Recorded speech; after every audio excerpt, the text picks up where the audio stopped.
Alrighty, gamers. Another Sunday, another Guilty Gear Strive FT7 event. Again, we're gonna be joined today by yours truly, plus a familiar voice from the community, Tibelius. Hello, hello, hello. Hello.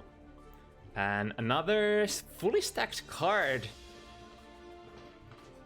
We've got bacon on the menu once again. Three bacon players. 7 matchups.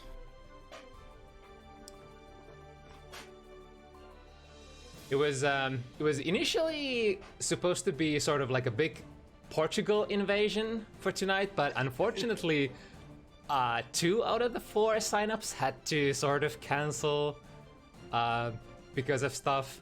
Would have been really good fodder for grudge matches since that Finland versus Portugal Strive Cup event.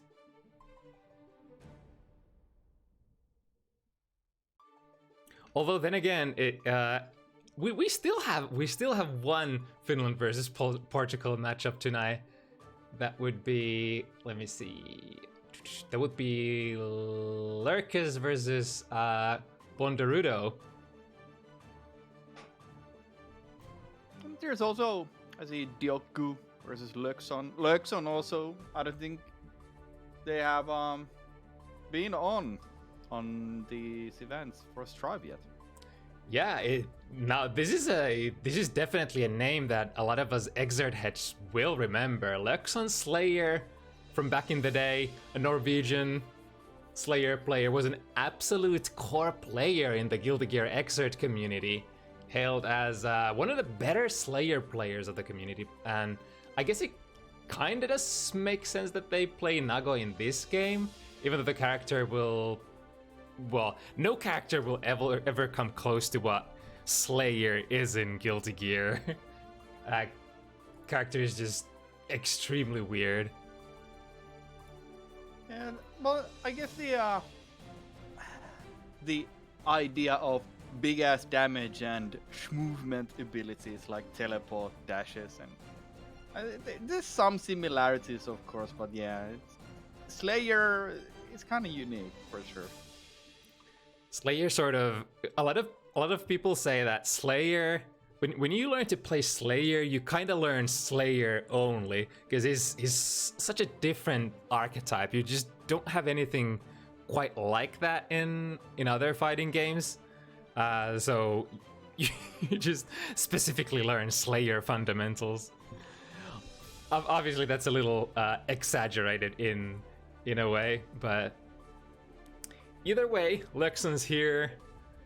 They've chosen their character. It's really nice to see them for the first time in a while.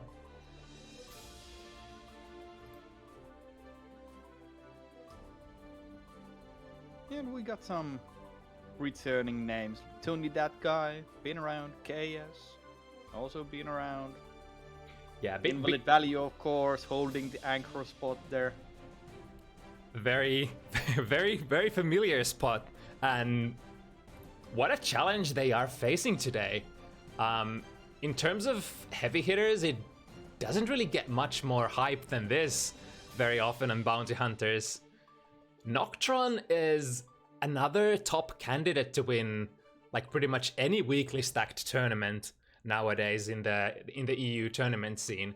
We've seen them perform phenomenally before. It's like this Scottish Anji player. They tend to say we don't have too many top level Anji players in Europe, and out of the top ones, Noktron really stands out as like a sort of tier of Anji players of their own. I think even you don't see a lot of Anjis. Yeah. Even overall, like me playing Taubor Celestial, and not a lot of Anjis in these events. Not a lot of Anjis. And I'm not even saying like top level Anjis, just overall. I don't think the character is that represented. Yeah, for sure. But watching Noktron play, it's like that one player who sort of makes you wanna like play Anji. I think they've just got the whole kit down somehow. Even Elda said, I think Noktron played one matchup so far on Bounty Hunters against Elda, I think it was. And even Elda said that, yeah, they haven't really played against an Anji player like this. Just bringing a complete new twist to the whole Anji conundrum. Just using tools in a very, very unique way. It's like the way Mirek, our favorite Finnish god gamer, played Anji when the game released, and he has still been the best Anji I've ever played against. Like those release weeks, basically. Yeah, like, because all Anji players you see on the tower are basically those that they don't use the spin as a rare gimmick. They just spam it out. And then you can play around it. So I'm really enthusiastic to see how Noktron will play against Nago. So, of course, Nago, known for their massive buttons, maybe spin isn't as bad idea. Yeah, it's actually, I think, one of the few things that you can like reliably do against Nagoriyuki when they hit that level 2 blood. You do have that RPS option, but that's actually a valuable point that you made. It's not necessarily like what separates Anji from other characters is obviously the spin, but it's rather the existence of that tool rather than like forcing situations with that tool that makes Anji so great. Like they say, the existence of a tool is like just the fact that you have it is a stronger option than like forcefully representing that option. Just the existence of the tool makes your opponent play very different, and when you commit to that spin, you sort of lock yourself into that next RPS where you either win big or you lose big, basically. Yeah, and they are like, there's another character kind of similar that's Baiken also represented 3 times today, and Baiken again, like, yeah, you can spam the parry, but I mean, do you really want to? Yeah, it's actually very similar. It's strikingly similar. It's basically the same kind of tool. It's a tool that forces your opponent to play completely different against your character, but you don't necessarily have to represent that option all the time. Just by that tool existing, they'll have to sort of start structuring their offense in a different way, and in turn, they will open themselves up to other options for you to exploit. Yeah, I guess like bike and parry is a good example, because you can use bike and parry against every single safe jump in the game, because it just beats safe jumps, which is a really unique feature for Baiken.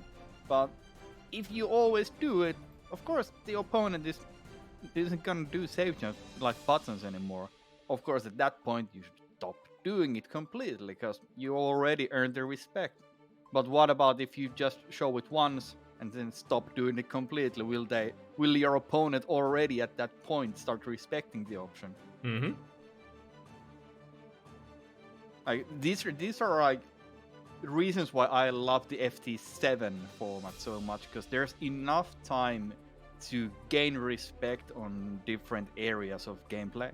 Like FT5s, it's a bit tight to mind game your opponent, but 7, you can do a lot of stuff. Yeah, I think compared like FT5 and FT7, there's a room for like 1 or 2 extra adaptations in a set. Tournament setting, it's like, all right, you both bring your layer 1 game and check how they clash. Maybe you can sort of download for one game max, and then you're sort of locked into how you want to play. FT5 is a little bit of time, and then FT7 is I think is like a perfect link. But yeah, I do have sympathy for some of the newer, weaker players that joined the FT7s, because FT7 is also a format where you have at minimum 7 matches of time to 12 in your own weaknesses that you realized in the first or second match, you cannot stop doing them. I know this feeling very well. It happens sometimes that you get stuck into a pattern and it stops working in the second match and you keep doing it and you keep eating shit for it. That's also like one thing that you should keep in mind, that these events, especially FT7s, will reveal all your dirty secrets. The skeletons are out from the closet. Yep. So, if you eat shit, or if you win 7-0, however the matches go, I recommend to watch the VODs. I personally always watch my VODs, even no matter how my matches go. Just to see why something happened. One of my favorite ways of learning to play, particular matchups, but just in general my own character, is to commit to events like this and practice well beforehand and then study what went wrong afterwards. Great opportunities. All right, we have, I guess, our first competitors in the room. Big thanks to KS jumping in on a short notice to replace one of our Portuguese competitors that couldn't unfortunately show up tonight.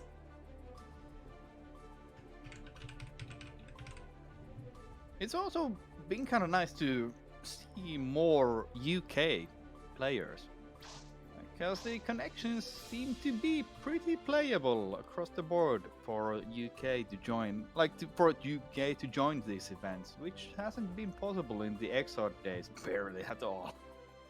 Yeah, it kind of came as a surprise how massive of a community they do have over in UK for not just Strive, but pretty much any game. Now that we have a lot of games with rollback netcode, UK has been representing. But this is gonna be Finland versus Finland versus UK. Yeah. So, round start. BT versus Faust 6P. I'm calling it. Is Faust 6P like good enough to challenge Behemoth Typhoon from like mid-range-ish? For round start purposes, it's usually one of the best options Faust can do here. Or just walk back. But 6P is what I like to do. It clashes with a lot of stuff. 2P, good also.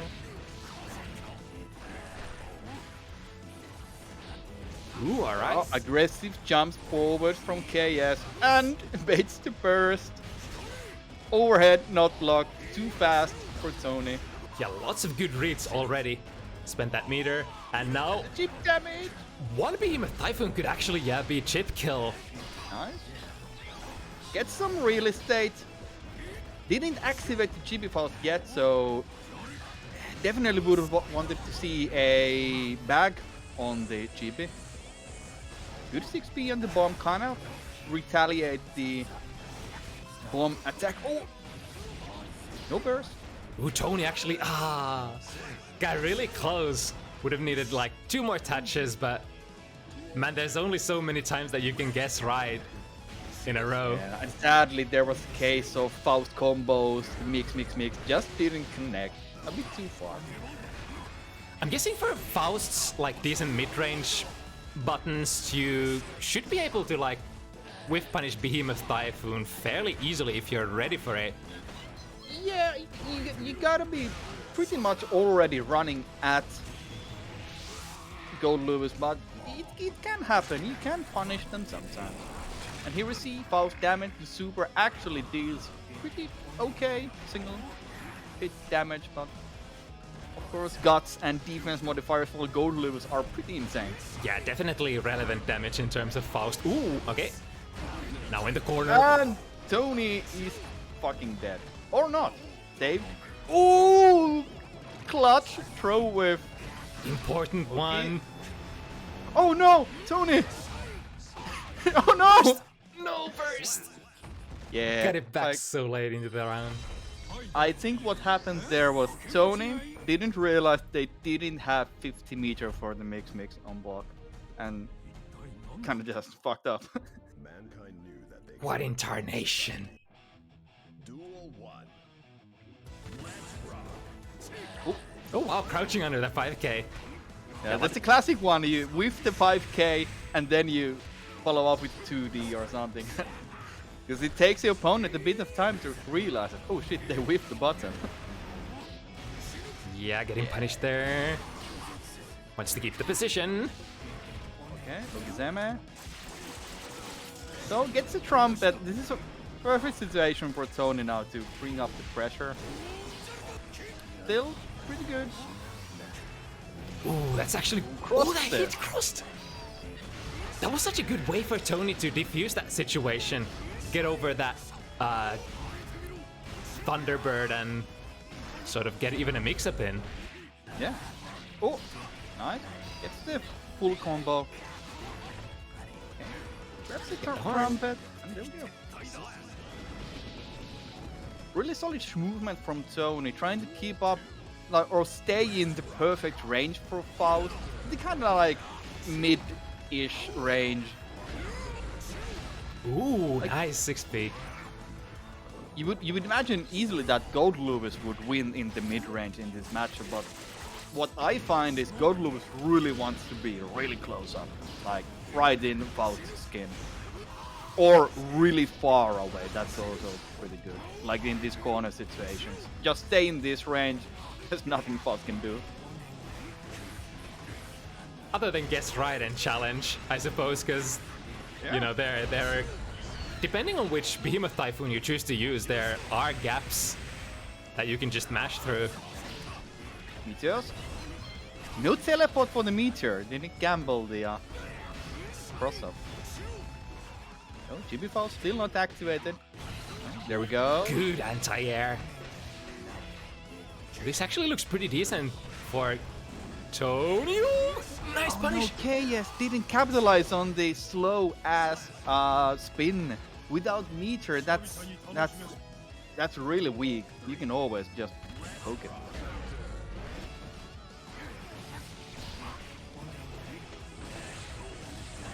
Ooh, bomb off screen. Another one. Kind of stuck. Oh, extending themselves into it. Yeah. Okay, Afro is gone. KS gets a breather. Bursts out. Oh, another good cross up. Dirty.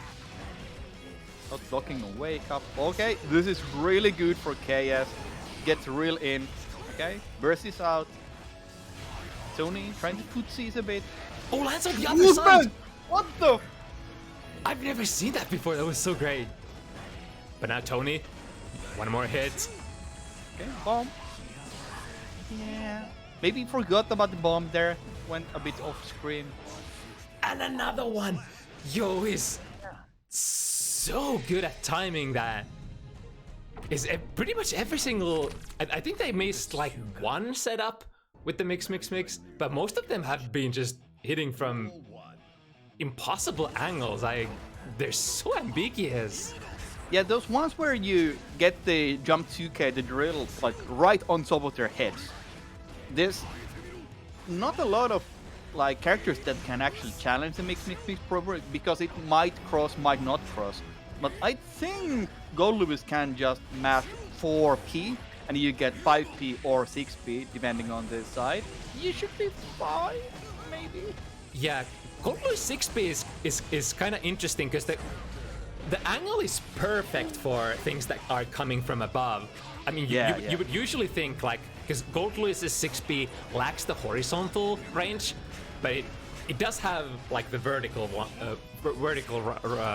range to sort of balance it out. Oh no! Yeah, you gotta burst that one. Although with this HP, I don't know. Oh, big one! No burst. Oh, I think was Tony baiting. holding that with a cold, straight face. Oh no, that's not gonna work. Luckily gonna sort of push Tony far away. No punish available. Ooh, a stray behemoth into knockdown. Instant low BT, really cool tech. Oh, what was happening there? I wonder, KS must have been thinking Kinda of the looks like- 6B, but maybe a little too late. I have the instant replay. I got the stream open on my second monitor, so there's a couple of seconds delay. Okay, jumps away, jumps over Chippy bow, so it's not activated. Okay, this is really strong offense from. Oh yeah, Nice. That super goes through everything. The rage is so good. When you see the TK Behemoth Typhoon in like fairly close range, is that like usually a miss input on a grounded Behemoth Typhoon? I would imagine so. I don't think there's much reason to do it TK. Damn it. But a blocked TK is also fine. Like, there's no real like issue with it. Yeah, I guess they're like usually fairly even-ish or slightly minus Ooh. for gold. Bimu! Mix up! Another one! Oh, And there we go! Okay, so those overhead BTs are not going through. They are pretty fast, so you gotta be aware of them. Nice, using the Chippy as sort of a threat here, getting the tick throw. Ooh, with the safe jump, JD, no afro. Still wants to get the afro. Okay, there we go. It's lit. AF. It's lit, bro. Ooh, gets the Okay, backlash. banana peel. But no conversion. Just grinding KS down. This control in the corner. Still has 50 meter as well. Tony really likes that up crow. Okay, crows up, blocked this time. There we go, KS. We're slowly learning and face the burst. Big opportunity here. Oh no, that's gonna kill, I think. OTG? Yeah. So the issue with the cross up from the really high up hitting drill, the jump 2K mix, is that the mix will be really high up. So you'll be like maybe -10 or some shit when you recover from it. So it's a really risky move because even if it hits, you don't get like much at all. I think I'm pretty sure I missed point from either one of these players. That couldn't have been the second match. That took so long.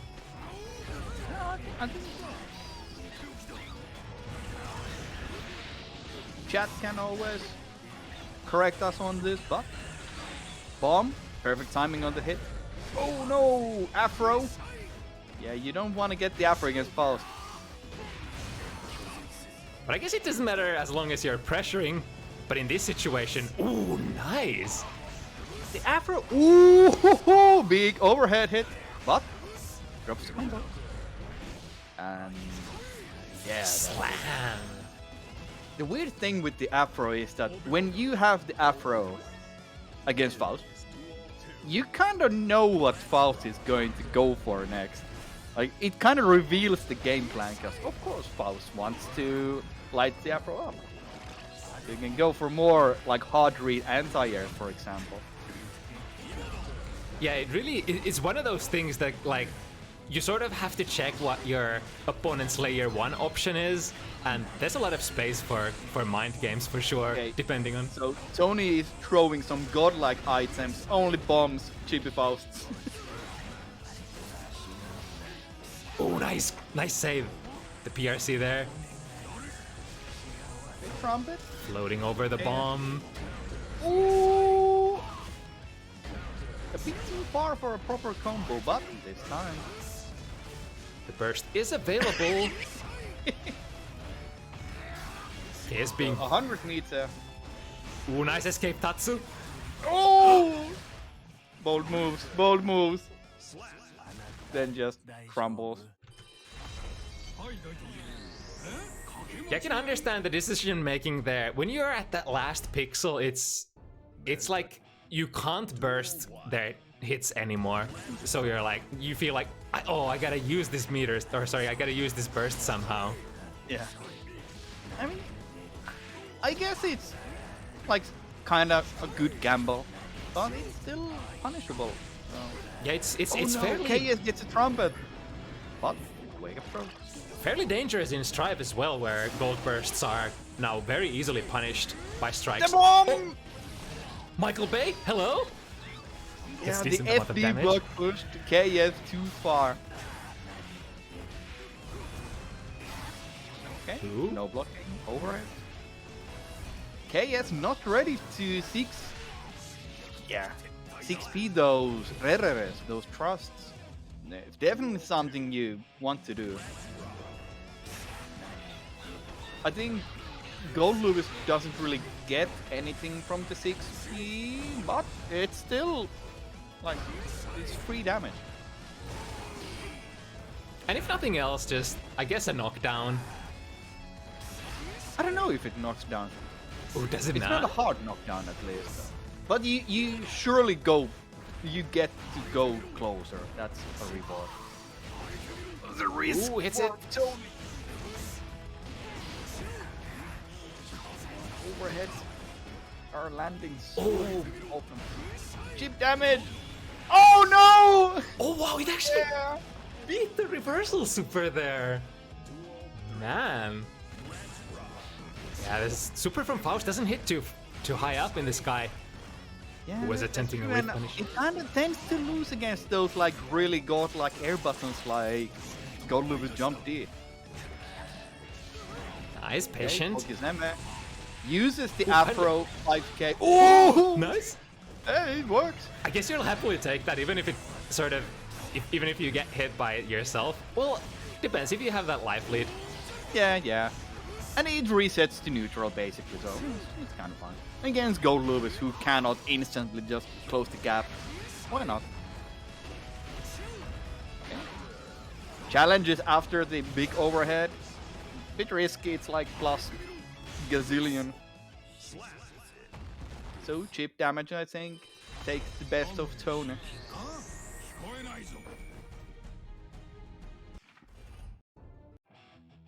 Right, KS very happy to get to hammer away in that position. It's, again, I think Tony is playing the matchup fairly well.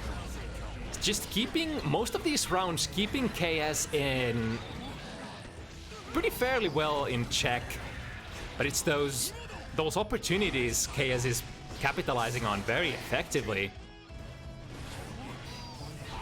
Yeah, it's one of those matchups that you really gotta play the long game. Neither character can really just rush the matchup, I think. Uh-oh. Yeah, exactly like this. Ooh. First RPS opportunity taking almost all of Tony's life and the burst. But we're not done yet. Yeah, KS really ready to block those, but That's so it's many like bombs. fucking 10 bombs! Okay, so actually the bombs did nothing because most of them whiffed. So bad gamble for Tony that time. I really wanted to see how much damage. That would have been so much damage if all of those bombs hit at once. It's the most bombs I've ever seen for the item super. Uh-oh. Still no punish. The timing for the punish is a bit tricky, but you can get a punish on that every time. Basically every time, not literally every time. Ooh! Crawls under the JS. Nice. Again, that same Afro setup. up. And that's blocked. Yeah. But the punish. KS. Okay. Pretty choosing- optimal. Drops the combo though. Oh no! Forgot about the hammer! Jimmy. Go. Oh, I was about to say, good on KS for holding that burst there, because they were sitting on a win, but at the last second. Okay, good items again. Although trumpet on KS's round now. Gonna get it also, I think. No, it disappears before Tony can get it in.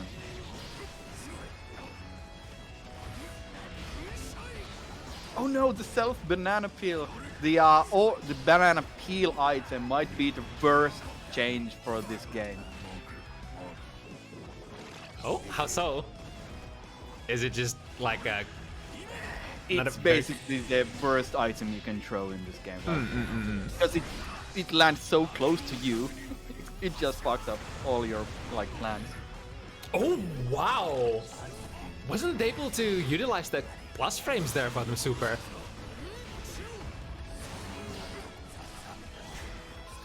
One more hit, finds it on the way up, 2k.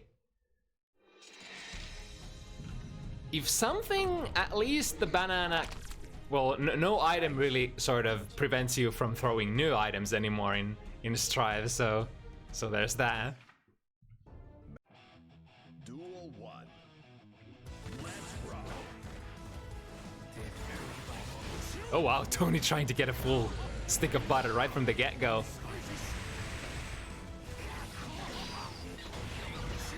Up the horn. Yeah. Oh no, not blocking the low hits. Who managed to actually get over the Thunderbird?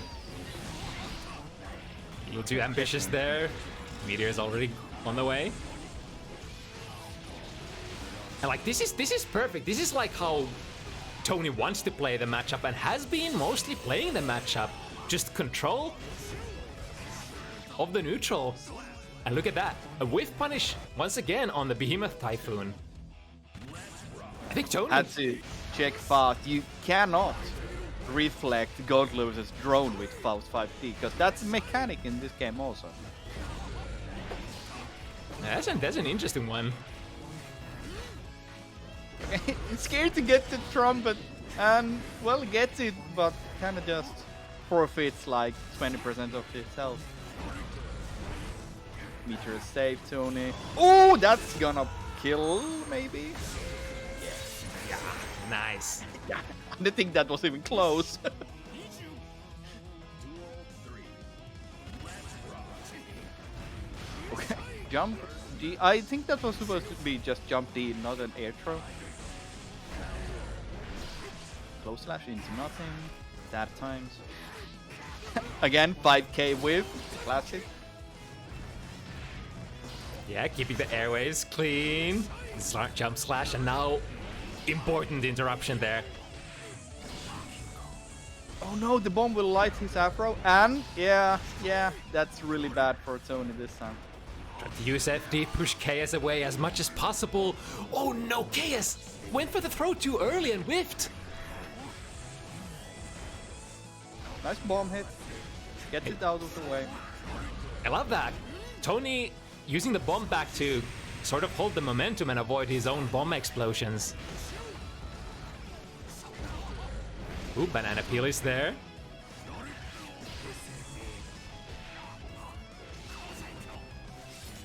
Oh no! Good save though. Ah, but doesn't manage to get the momentum back to block.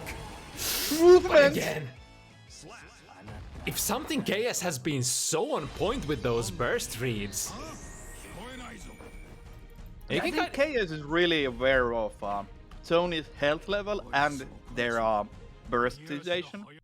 Because it seems to be like Duel 1. they're really not like doing the hardest reads, but playing more conservatively, clearly.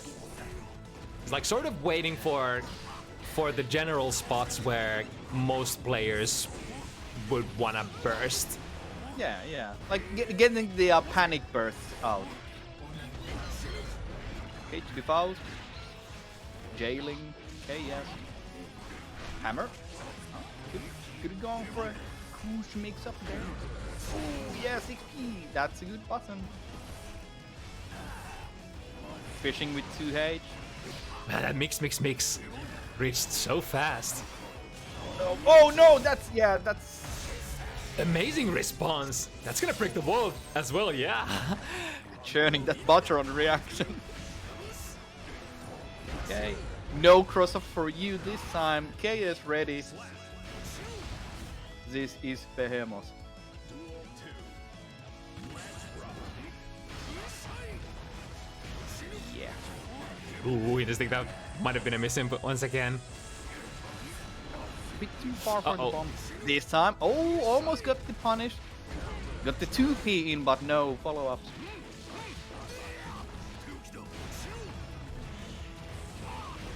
Uh-oh, danger. Million. Tony running out of meter. Boss. Okay, actually, kind of find the place to challenge, but then kind of throws away with the mix. はいもしもしピザ頼んだ覚えはないんだ One of the most impressive features for Tony is they follow up their items really well. But man, Mankind knew that they the could finishing touches in these sets. Ooh, cheeky 5H start. Doesn't win many things, but instantly wins you the neutral if you hit it. With a great backdash, KS has the RPS on their side. Okay.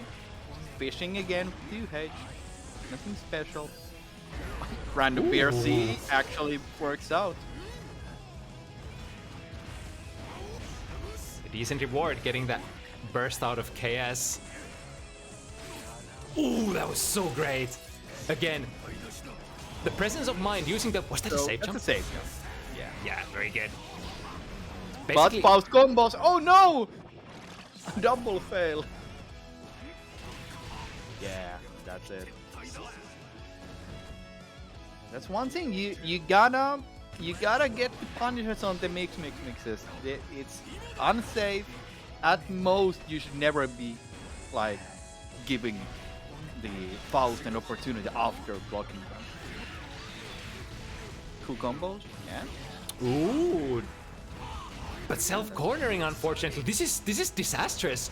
Now KS has Tony exactly where they need them. Tony doesn't Oh yeah. Well, have a burst no big. available though. Yeah, KS, I can see it in KS's eyes. They want that Banana burst. peel kind of does nothing for Tony. Meteors, nice. Gets him. Banana peel. Oh no!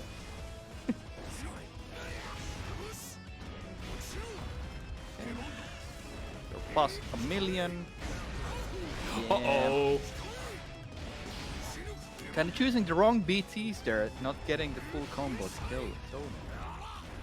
So we're really in panic mode. Oh Not no. like just too scared to press a button.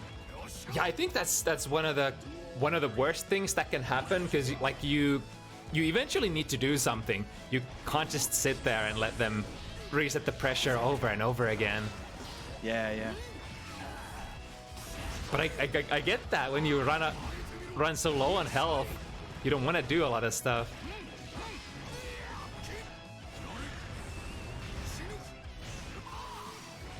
AKS sort of trying to save themselves. Good interception. Tony still has it, but did they block? Yes, indeed. 100 meter, very good. Now Tony is in a very nice position here. If they can just manage to keep the control. Don't even need to commit.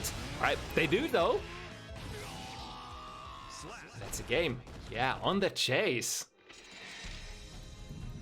Yeah, getting back on the scoring positions here and not letting KS get on the set point yet.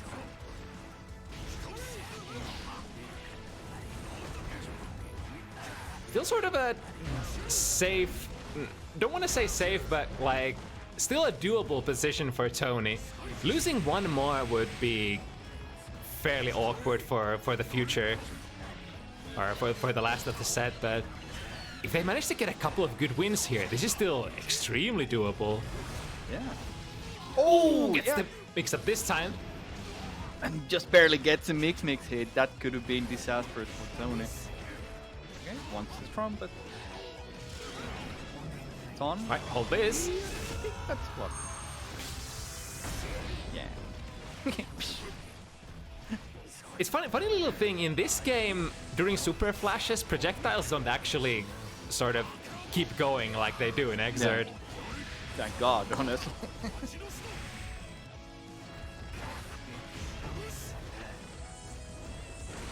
bomb! Tony would definitely like some extra real estate here. Okay, it just wants to get the gun in, but no, you can crawl those pretty easy. Oh! It's the funniest conversion I've seen in a while. Stepping on their own banana, juggling into the skyfish. Nice bomb combo. Gets the wall break, I'd say. Nice! Yep. Michael Bay, here they come. That's a lot of damage for Faust. But KS again pressuring Tony into the corner. With so much meter. Capitalizing a bit on the fear that's grown into Tony. Yeah, like you said, that's again. Gonna be And that was a weird. banana. Yeah. Not a great item, like you say. Ooh. So we got meter for both players. BRC tries to catch something. Bottom startup. Chicky foul makes it save. I like the Banana BRC here because Tony is like just one away from being able to finish this set. And 100. What's it gonna be? That's a lot of afros. Kinda middling items, I'd say. But the afro pickup for Faust pretty good when the opponent doesn't have HP, because you can throw the better enhanced afros or the bag. Really strong move. Yeah, sort of like a projectile you can kind of follow up on. Yeah, it definitely has that guile boom vibe to it, because it's kind of slow and it covers really far high up and does the guard break on block. Really good guard break. Like using the opportunity to throw items. Critical mass. Yeah, What's he just gonna let do it now? rip. There's so much stuff on the way. Oh no, the bomb! Oh, didn't hit Tony. That's lucky. Ooh, combos into the hammer. You gotta try to go in. Nice. Slowly but surely, one more hit. Tony's doing it. Oh, the bomb! Oh, managed to recover in time. For KS, I'm guessing super. Oh my god, are you kidding me? Oh, The one enemy is still banana. there! Tried, I think, You gotta block him. I think KS, did he try to jump out and as a result got hit by the banana peel? Yeah. Not sure. Yeah, the Oh, man. banana peel might not be the strongest item, but it's still a thing that if you land on it, you gotta respect it, because it's a free meat. It's like, it's an instant free meat. You Yeah. cannot challenge if you're on top of the banana peel. Or of course with a DP or something, but well, GoldLib is not known for his reversals. Oh, the slow overhead. overhead. Kind of saving grace there. The wall had so much damage, but this is not the greatest of positions. Tony can't take a single hit anymore. But then again, KS had the 50 meter for the super in the corner, so... Ooh, that's not gonna work. Yeah, but really no punishers either. Random 5P. Ooh, gets the right side. Oh no! Suddenly, this is actually looking good for Tony. Until... But... So, the gun startup is like, what, 17 frames or something? Something like that. That's fairly fast, to be honest. They made it faster also. We're gonna check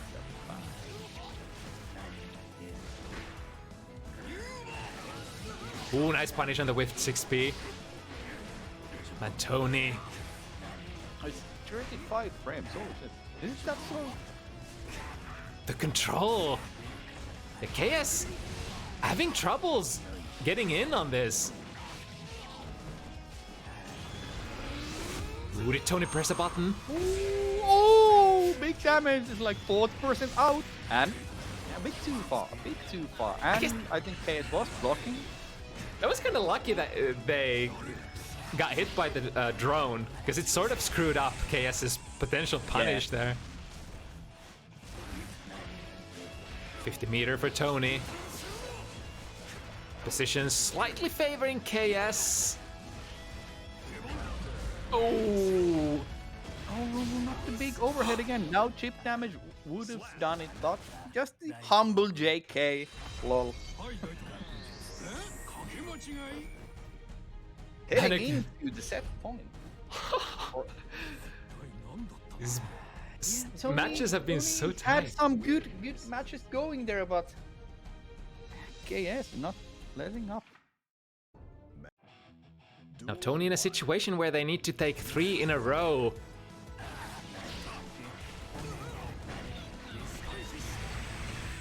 Very nice, reacts. Crawls under. Uh-oh.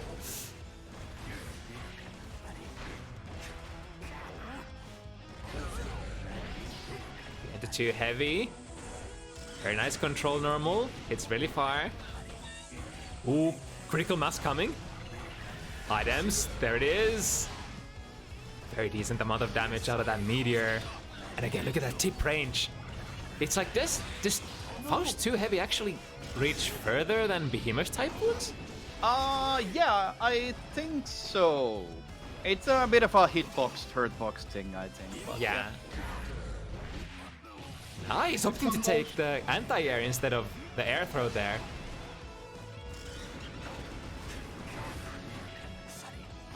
Ooh, cheeky throw attempt. I guess that might have been a jump D attempt.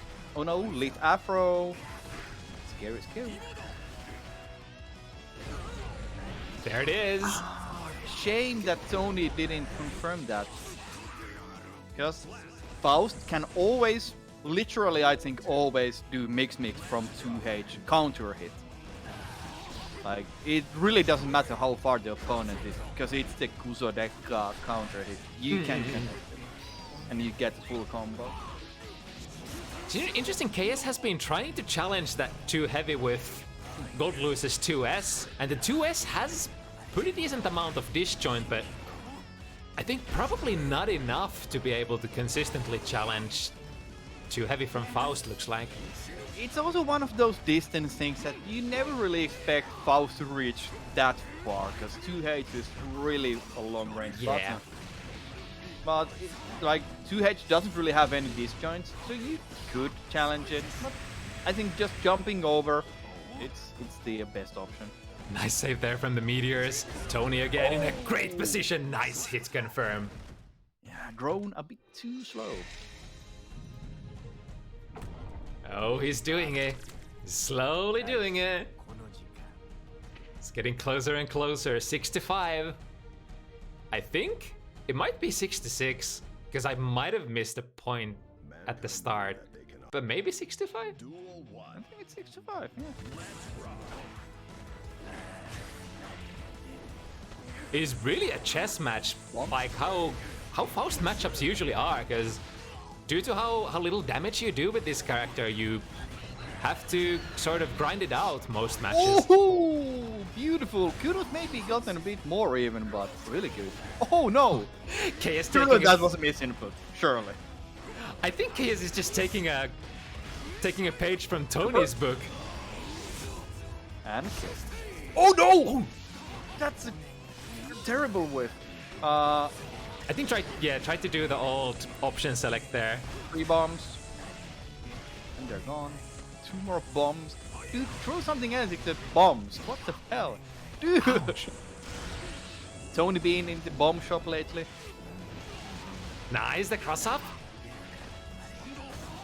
No. Wasting his security levels. But the airborne BT goes so far and it's so floaty. You never expect it to hit.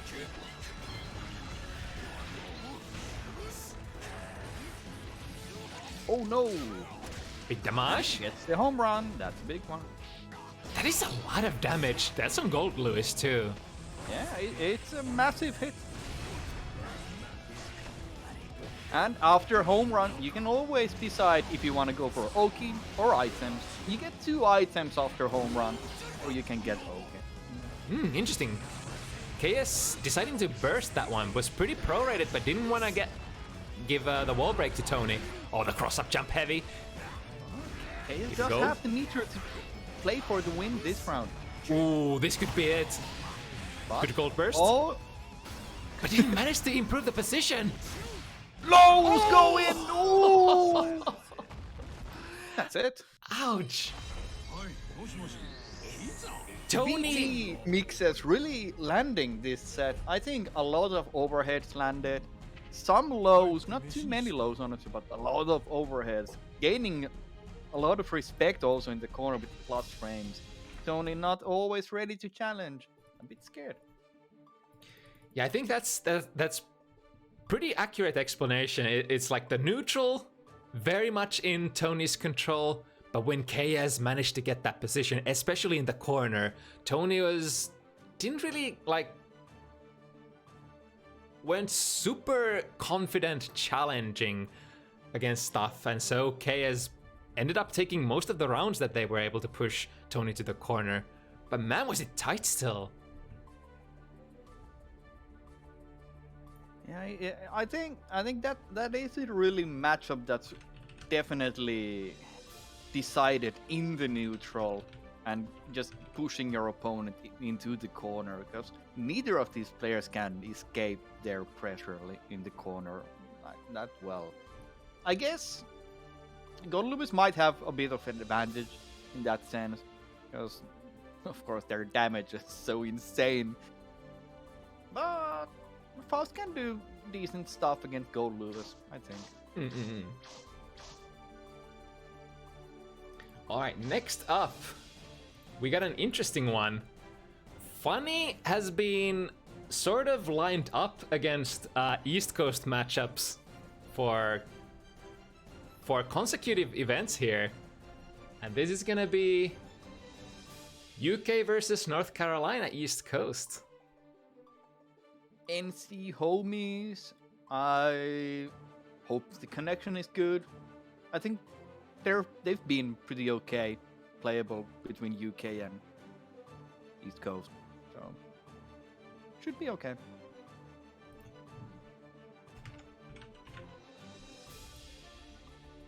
And always, I like to see and love to see GGST played. I know the character isn't the strongest, might be literally the weakest in the game, but she is fun to play at least. Yeah, it's a bit of a work to get the same Okis, the same damage, the same anything than other characters, but when you get good rounds with GGST, it does feel good. A lot of small Oki situations and left rights and a lot of tick throws. Also, every time you get to jail the opponent with the minions using the buff supers, that's always a good moment. It's a bit of the feeling of Exer GGST when you get those 50-second long block strings. Yeah. Honestly, we've seen this matchup so much on Bounty Hunters. For some reason, always the Nago players seem to just align with the skill level of the available GGST players. So we just end up getting this over and over again. I think the matchup might be really Nago favored, but I don't know. I haven't played GGST enough to really have an opinion, but I know Nagos always complain about characters that have any neutral capacities, like zoning or long buttons, but Yeah. GGST does die in like one combo, so. GGST does have, at least I think in terms of like who gets to sort of decide initially how the matchup is played, I think GGST is the character who sets the pace, because they like she theoretically has the range advantage. Yeah, So that is yeah. definitely something at least. Like, GGST does have pretty good neutral buttons also, like 5H, the handstand spin. It's a pretty good button, but a lot of the time GGST issue is that if you cannot get minions on the field, you kinda just suck, because nothing is safe. And especially against characters that can just instantly close the gap like Nago or like Chip and Soul. Any fast character really. I'm counting Nago for the reason that they have this spin, Beyblade, and of course the teleport pretty fast. So you end up in really minus and unsafe situations as Jacko. But if you get minions on the board, the matchup might be tolerable at least.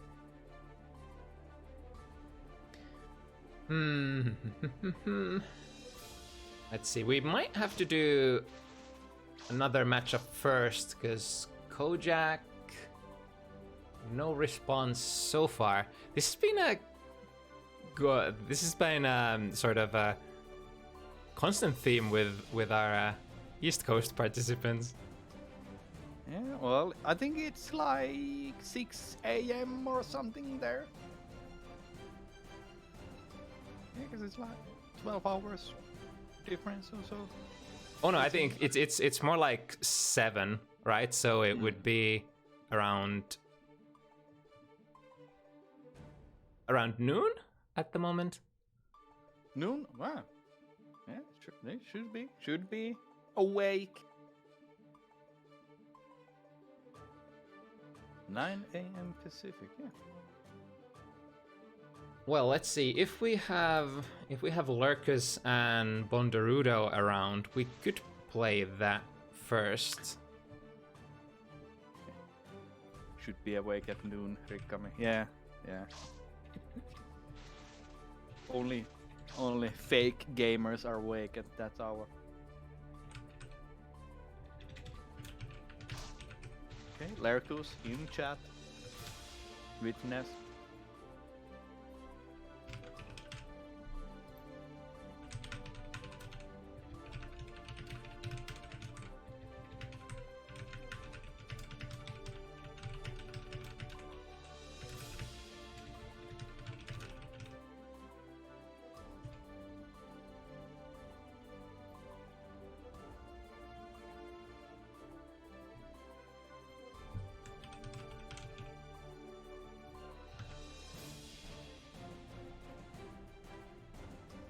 So I think our Baiken player might be in a match currently, practicing, warming up, based on their Discord playing a game Guilty Gear Strive for 49 minutes. They've been warming up clearly, maybe labbing, maybe doing something else, but gotta wait a moment for that.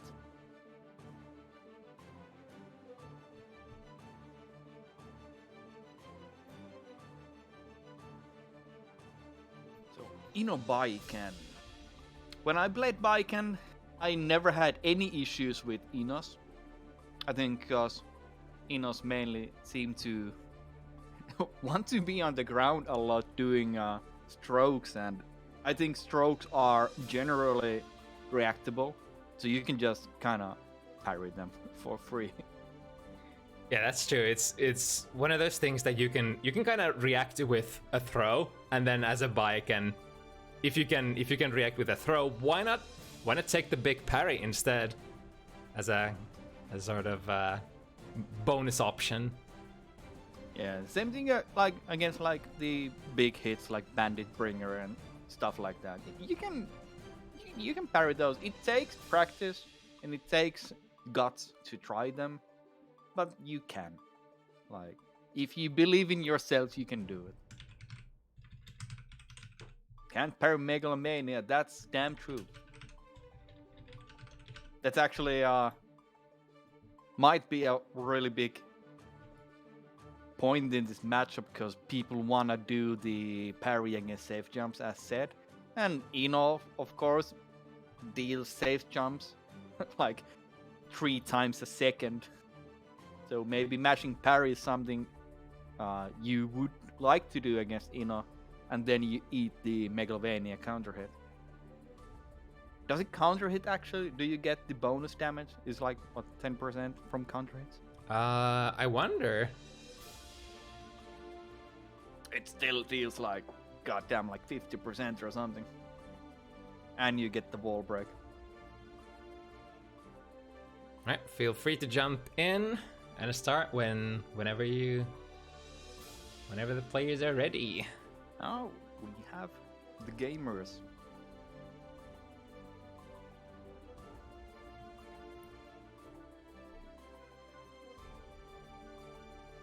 Yep, Lerkuss.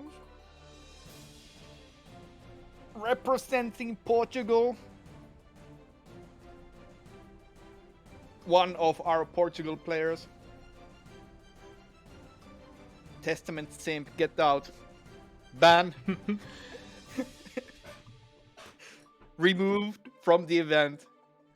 Testament for Strive when? Please, no, Daisuke. I'm fine with either or. It's Testament or Sin.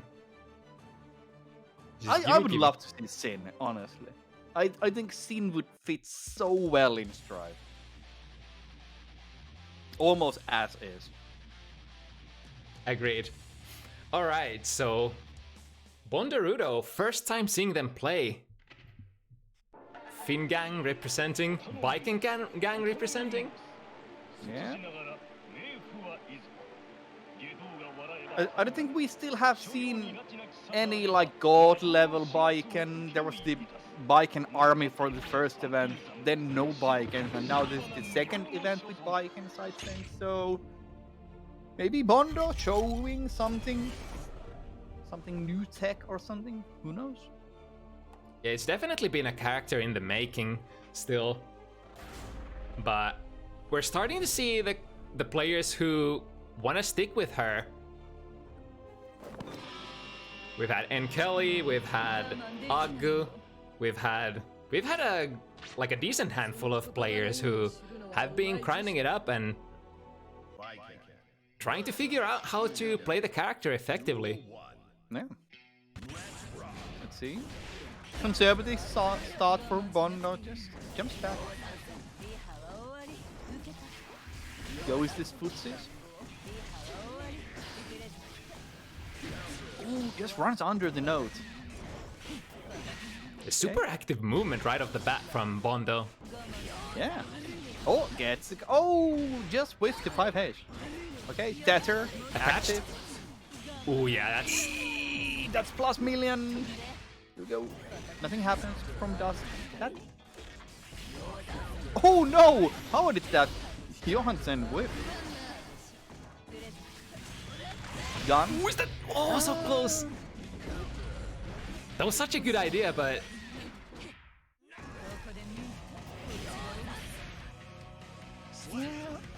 I'm always a bit skeptical about the intent of using the gun super for neutral. Like, it sometimes works. But, I don't know. 50 meter, it's really expensive for a just raw gamble. yeah, I think it's an okay as a round-ending gambit. Like they were trying to use it there. Too bad it was just out of range. Because, like, you do, if they don't FD it, it still guard breaks and deals like a decent amount of chip damage. Yeah. Ooh, Ooh, gets the there it is. parry on the zip jump. And? Oh, I was kind of afraid to press the button there. It's a little...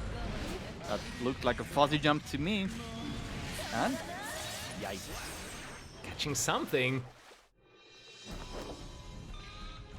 Lerkuss opening it up.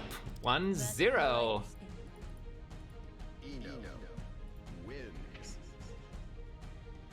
Ino is definitely a character that I'm interested on playing at some point, but I haven't gotten the strength to attempt to play Ino, because every time I see Inos, they kind of just get shit beaten in them. Like, I don't know, maybe the character is just really hard to play in this game compared to other characters. It really does require like a little different mindset for sure.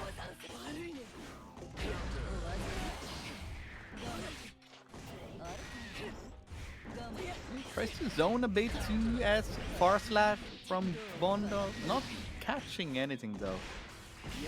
Ooh, the respect there. I think Lerkuss was... She was sort of trying to bait the parry, maybe. Oh no, Bondo with full stick of butter but didn't use the meter. Still gets around at least. Saves space.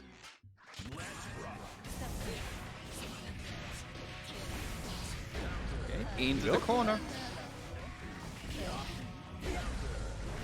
Ooh. Attaching. Oh no. Does Lerkuss have the Ooh, custom almost combos? gets the triple. 6 heavy, 6 heavy, 6 heavy. Yeah. I think it's super, yeah. God, I love that when players are bobbing and weaving around with that air mobility. Yeah, after they patched the or buffed the backwards air dash speed for Enos, the movement capabilities increased so much. Yeah, and Lerkuss definitely has that movement in the kit. No, you're so minus. Do not press button. Ooh, nice interception. Sadly, no proper combo from a hit like that. You kind of just gotta do a short one into H-Kabari, get the knockdown, you get okay. But I think Baiken specifically is a character you cannot be greedy with in combos, because usually you don't get jack shit from hit. You gotta land like the perfect starting to get actually something. Yeah, it's especially on the ground. Some of the hits confirms are a little scarce, but I think what really sort of balances it out is Baiken's ability to like go for air-to-air conversions. Yeah, from air, like jump S will always lead to a combo. Like literally always if you land air to air. And not just the ability to combo after jump slash. Jump slash for Baiken is like contender for one of the best air buttons in the game for sure. It's like I'd say so. It has good range and hits downwards, which is a bit of a rare feature in this game. Most air buttons are like straightforward, like Faust or Ramlittle. So you can do like good stuff with the jump S. Speaking of,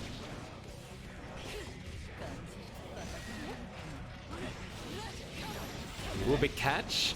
Now working with the corner. Has 50 meter to potentially threaten with the TK. Yozan said, oh, that was nice.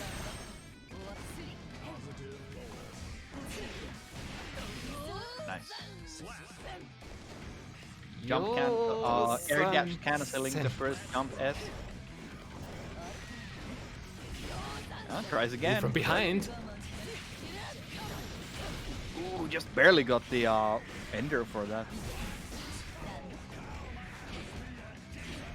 Lerkuss trying the up, bit of a skip neutral, just hover dashing from full screen. If your opponent doesn't put buttons on the the field, just hover dash. Ooh, goes under. Misses the combo, but gets the position. Yay! The damage.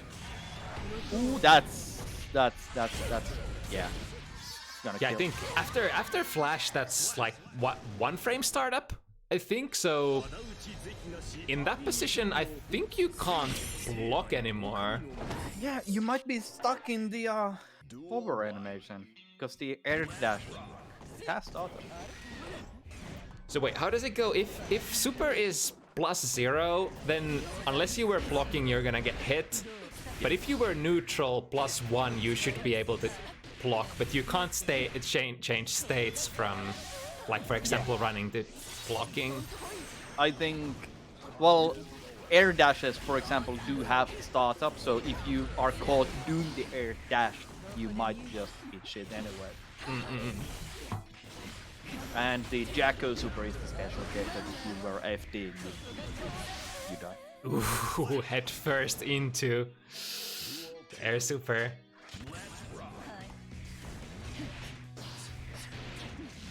Nice, hovers over. And this is where the fun stuff starts. Good 6p. That's super important against Ino to challenge on the rehovers.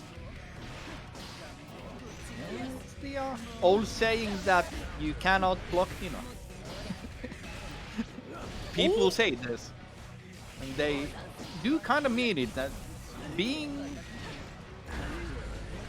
afraid to challenge Eno. Kind of like actually go Lewis.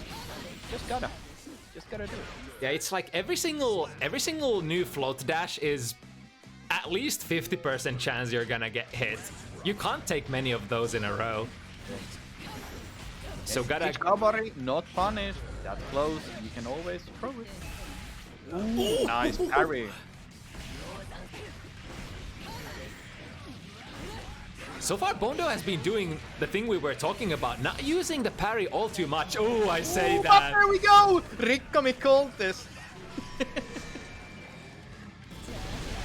Big one. Well, it wasn't that bad, honestly. Like 35, 40%. But, got a burst. Gun. Oh!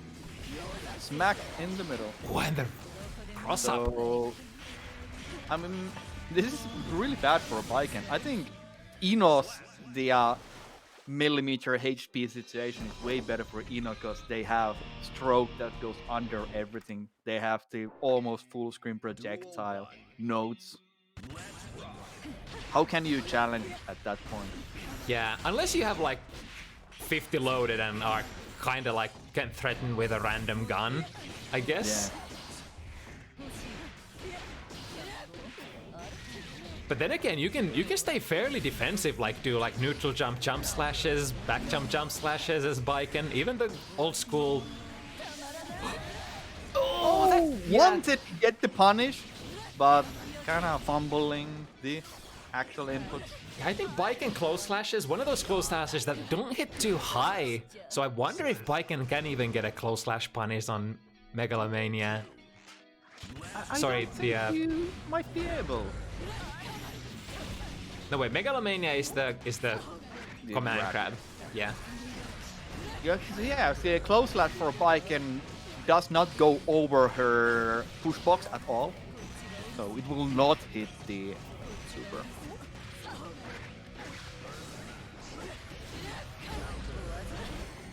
Oh, Etcher on. I think that might be a really good move in this matchup. Viking also not known for their like insanely fast buttons, so. wait, that was too far. Yeah. Because Bondo was surely not jumping out. Oh, there we go. That's one thing I like with Viking pressure. Like, yeah, you're minus always, but it still works. Like, it still honestly works. Yeah, it just by that sort of like having the parry. It's kind of like old Viking or Slayer or characters like that. You always have an option that you can RPS with, even if you're minus. Hence, the minus frames are like kind of okay.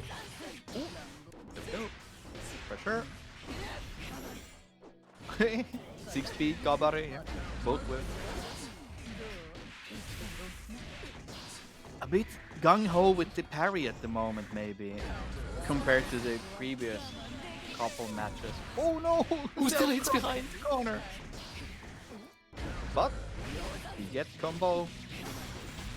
Nice, just this reason. Oh, this time it works! Oh, that's well, it works. It does require the opponent to respect for a massive amount of frames. I haven't seen really any decent looking options for like that cross up follow up to. No, I think the cross up H Kabari is more of a panic move when you're guessing the opponent will react, but you just go over them, so they kind of get confused. It's so minus the situation. So. Oh, again forced to take the plus frames. And blocked. No. So you kind of just gotta, yeah, a bit late with the dash. You can kind of challenge the meat there. Ooh, dangerous with. Ooh, go first into. Oh no! Wanted to get a. Yeah, they would super. I think they wanted to get the 5-day RC. Lerkuss really loving that super for neutral. Yeah. Yes, It's if not. the strike doesn't hit, it's really good, because then you get the projectile ender and it's so plus. Yeah, and even if it whiffs completely, it's still kind of hard to punish, I guess. Yeah. It doesn't have a lot of recovery in the sense, so... Ooh, got clipped by the tail end there. And Lerkuss taking another one. And 13 frames recovery from the ground. Yeah. And that's not too many frames at all. Considering you also have the like projectile sort of extending away from you as well, so you can't just extend your button into it willy-nilly. Okay. Oh my! A lot of whiffing, a lot of movement happening. Finally catching. You're tethered now. Okay, here we go. Close slash, big combos. No confirm for it. And misses the yeah, there we go. Misses the kill with the first combo, but gets the 2H at least. Oh, that's a big one. Combos. Too heavy, the big fishing pole for, you know, lots of active frames, good disjoints. It's kind of like, yeah, press a button, please.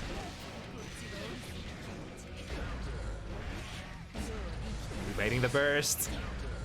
Oh no, the parry. Lerkuss wants it so bad. But I think Bondo really sort of, yeah, kind of wanting to take that burst into the next round. They kind of just decided, yeah, I'm not gonna burst here. Oh, ended up working out again. I guess that sort of preys on the expectations that you're doing the normal Kabari heavy follow-up.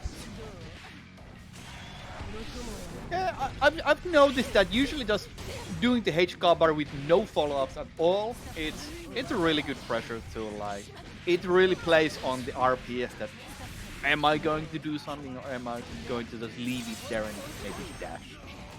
You're -3, so it's not like the end of the world, especially against characters that don't have insanely fast buttons. Oh, there we go! And, oh no! Anything would have done there! And Yeah. the super crossing Bondo. Ay, ay, ay, ay. Didn't get in a position to keep the pressure going after that very decent hit. There you go. Ooh, Gets speaking combo. of... Oh no, the H Kabari! Miss input into 5H, I think. H stroke covers a lot of distance. Oh. Movement. Ooh, Go. catching a backdash. I wonder if Bondo's been doing the H cover into normal jump. I wonder if they're trying the instant air dash, because you do get Oki from H cover every time.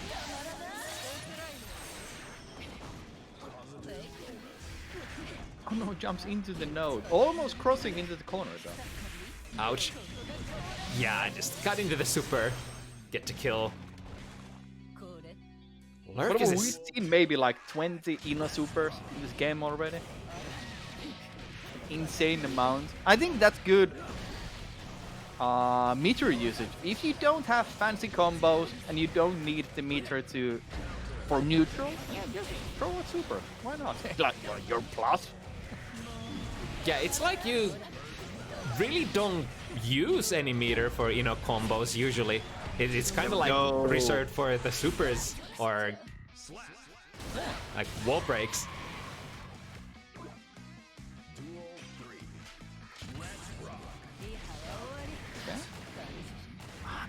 That's kind of nasty. You instantly just get the corner when you land the projectile.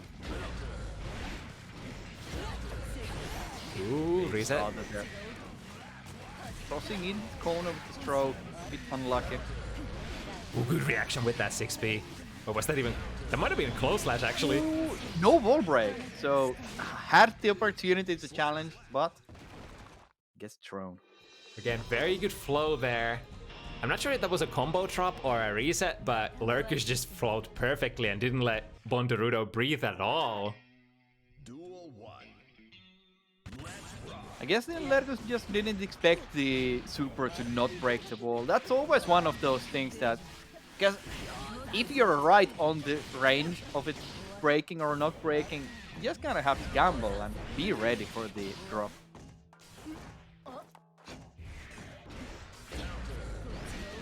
Nice.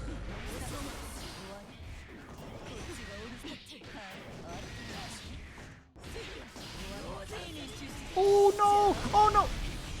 That was really bad for Lerkuss, but luckily Bondo backdashed and didn't have the time to jump over the Mega. Oh, that wall broke! Holy shit! That super is yeah, that super is so great. It's funny, like one hit into that super in the corner actually I think deals more than any of her RC combos. Yeah, I would say so, cause you need to get a really good starter and be in the corner already to get Another interesting feature of the Sansu super is that if you have even a little bit of, even just a tiny fraction of risk, it for some reason buffs the damage of the super so much. I think that might have been the fastest match in this set so far. Like, both rounds really fast. Bondo just kind of dominating this time. Maybe this is the time for a comeback. Lerkuss hanging on the set point. So this is the time for Bondo to really ramp up the pressure. Is the download complete? In the corner, so we'll see. Ooh, the stroke the big tree has kind of an anti-air. Oh, gets a lot of random hits. They do deal damage, but Bondo definitely would love to see a combo here. Alright, this time, meter almost. no meter for Lerkuss. Oh, gun. Cross up, no! Ooh, really?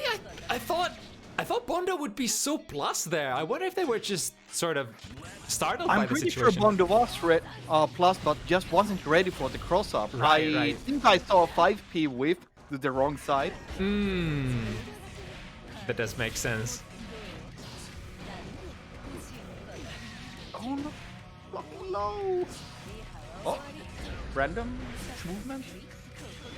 I think that, yeah, that's what I say. Wall slump, so why not? Ooh, good side switch. And now Bondo with a chance. So much meter. But do they get the use? Has to burst. Yeah, I would burst as well. There's so much meter to work with. Gun? I'm sensing a gun incoming. Anything? Oh, Keep it going. Oh, no. The Over dash perfect. goes over 2H. Yeah. Perfect option there from Lerkuss. The float dash beats the low profile too heavy from Baiken.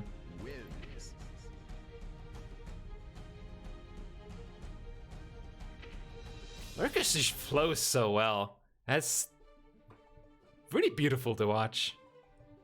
Yeah, they really did do a lot of movement. I think Lerkuss also had a bit more of the basic combos in check. Bondo a bit lacking on the combos into right, like not getting the enders always, and I think that's might have been the major difference between them, because neutral seemed pretty okay, and the corner pressure seemed pretty okay, but Bondo always a bit lacking on the damage front.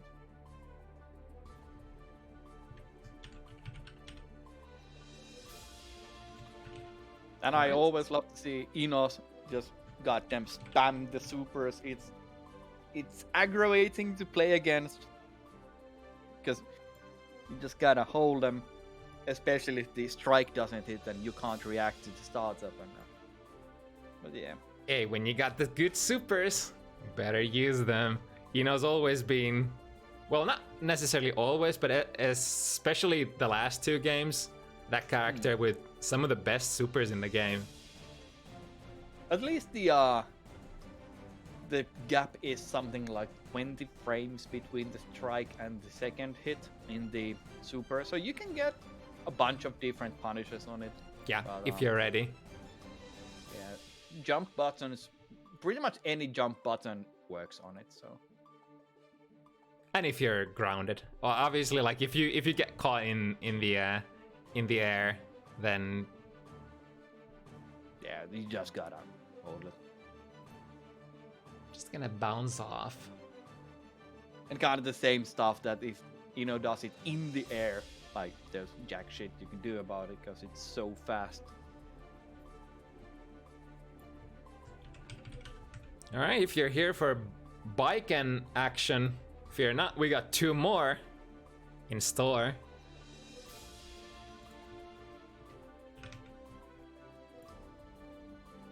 Next one would be Leekolas, aka Sakari, aka Sakke, aka Vitun Sakke, the Finnish meme lord himself, facing off against NKellyy Biken from Austria.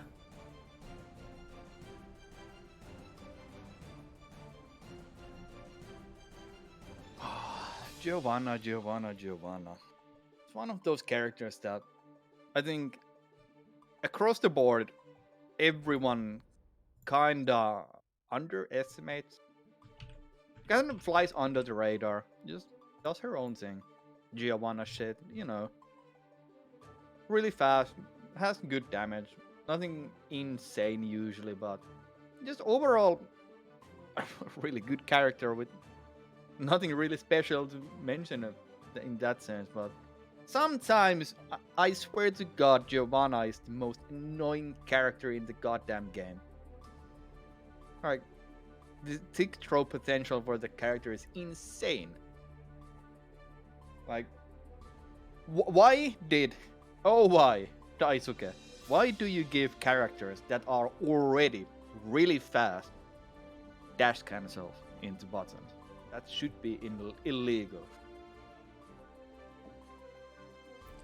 Geo is an interesting package, kinda like not really same in the like archetype department, but I see a lot of similarities between Geo in this game and Kai in the previous game, in the sense that like everything is kinda good, no clear weaknesses, and then you're just that good character that not a whole lot of there's just not a lot to say about.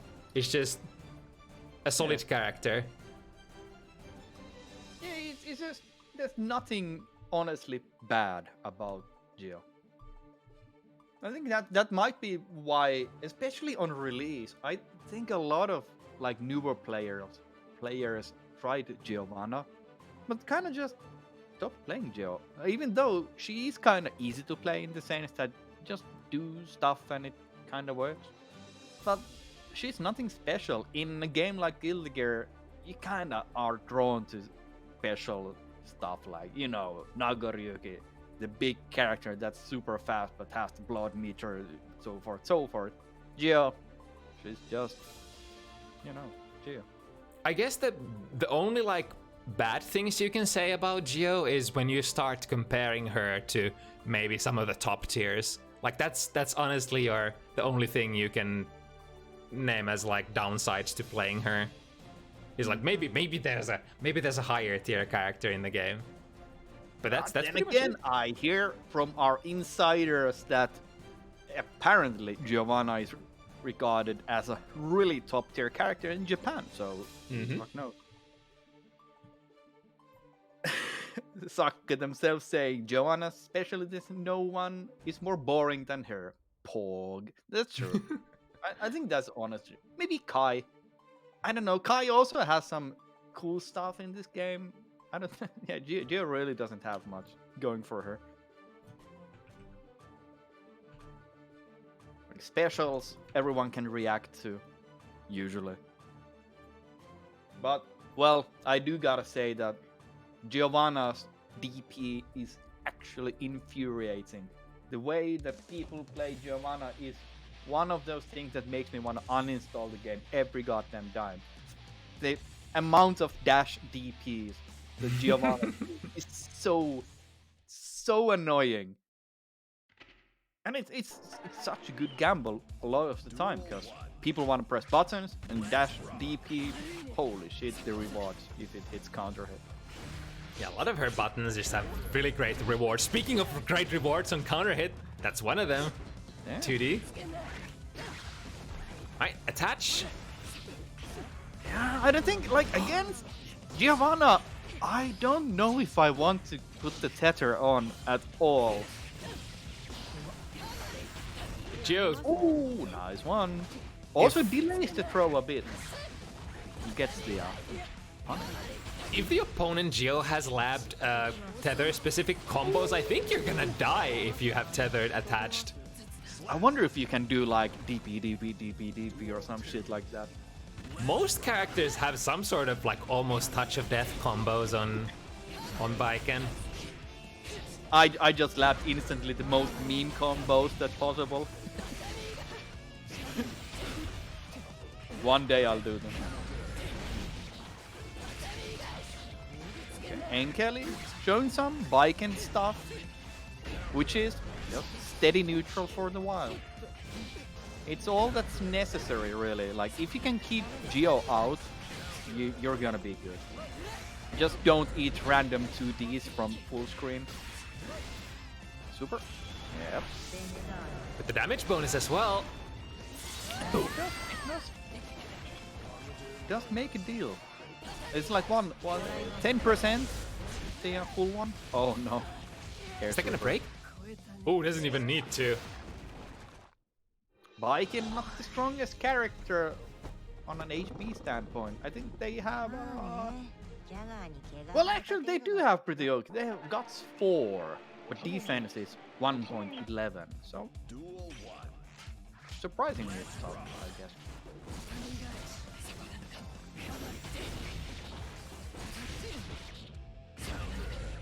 Oh no, that's a big one, but no full combo.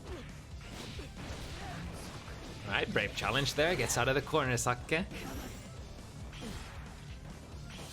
One of the biggest things for Viken is that what you mentioned also, that confirming stuff is really tricky, and you really gotta be aware of confirms. If you get like 5H, that should have killed with 100 meter. But yeah, if you get 5H counter hit, you can get a full ass combo that's like 200 damage. Just gotta be ready for it.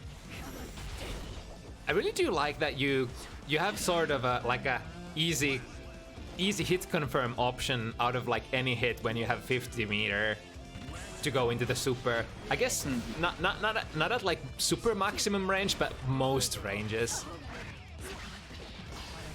Okay, and if you can't get Sanzu, you always can get the gun super at least. yeah. Oopsies. Neither player wants to commit, but 2D counter hit, not getting full combo. You usually get the corner carry from those at least, but and random hits landing. Ooh, tries to fish for the parry and gets it. Oh no! Roadrunner, meep meep. You're bursting. Yeah. I'm out. Oh no, not the backdash. And baits the burst. Sake is so horny for that burst. Yeah. And now it lands. No gold burst though. And Yeah, there's the DP that you were talking about.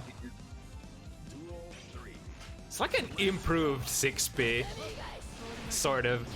Reaches further, massive rewards. And against airborne characters, just do it. Just let rip. Because even on block, it's safe. So why not? Sometimes it does not actually perform as an anti-air that well. It's still pretty good. Gets the okay. Still has the tether. Ooh. Did they respect? Punish? Oh no. Yeah, punishing that super is kind of tricky sometimes. It's in this game it's much more minus than previously, but it does still push you fairly far away. So gotta be ready for that dash afterwards.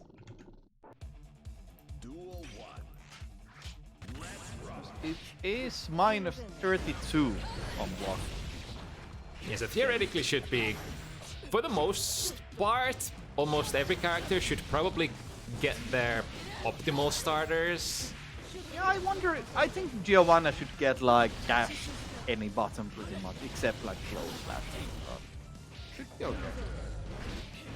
Okay, there we go. Spends all the meter for a cool combo, which they drop. As usual. I wonder if that was again RC trying to sort of fish for the burst again. I like the neutral BRCs just to get the slowdown on the opponent's buttons. No counter hit on the dash TP. Lucky for NKellyy. Okay. IAD Tatami goes over.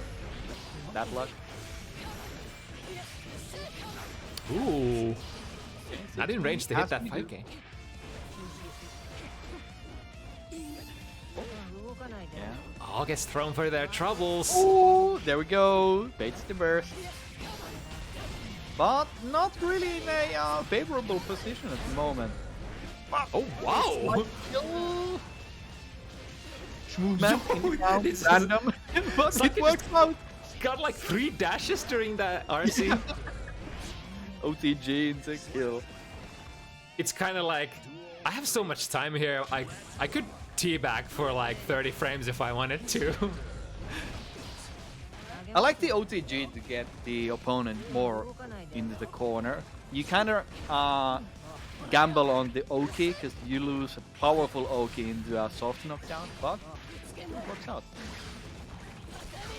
There we go. I think that was the first time NKellyy finally gets the tether Oki setup right. Ooh. Interesting. Shit. Don't see a lot of those RC cancels. Random gun. Random gun, okay. 100 Yeah. meter in the well. Good for Leekolas was FD blocking both. Oh! What? Really?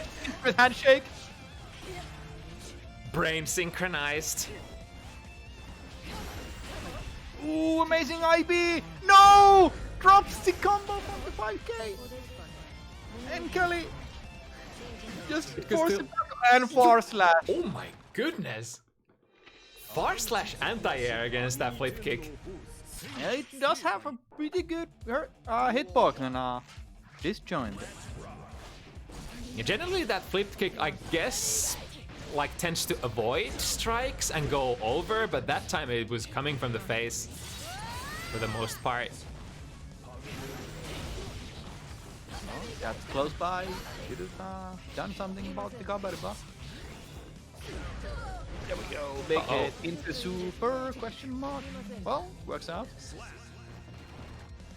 Yeah, those smell so much like Sake wants to be as burst safe as possible. So I'm gonna say that like they're just being extremely cautious about NKelly's burst. But I do like the RC baits a little more than just hard dropping the combo for sure. There we Oh, go. there we go. But again, had the meter to close out the round. Nice, look at that.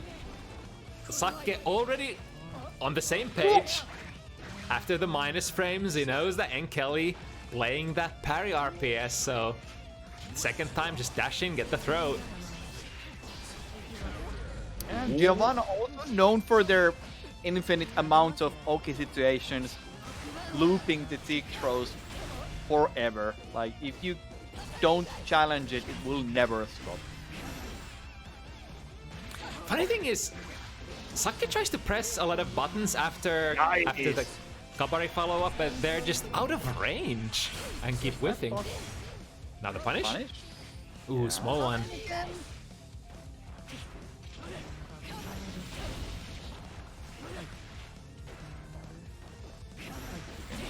Random button. Cross up into the corner themselves. Oh no! This could be bad. On life support. Yeah, too Oh far. no! Recovers Way in too the air far. at least.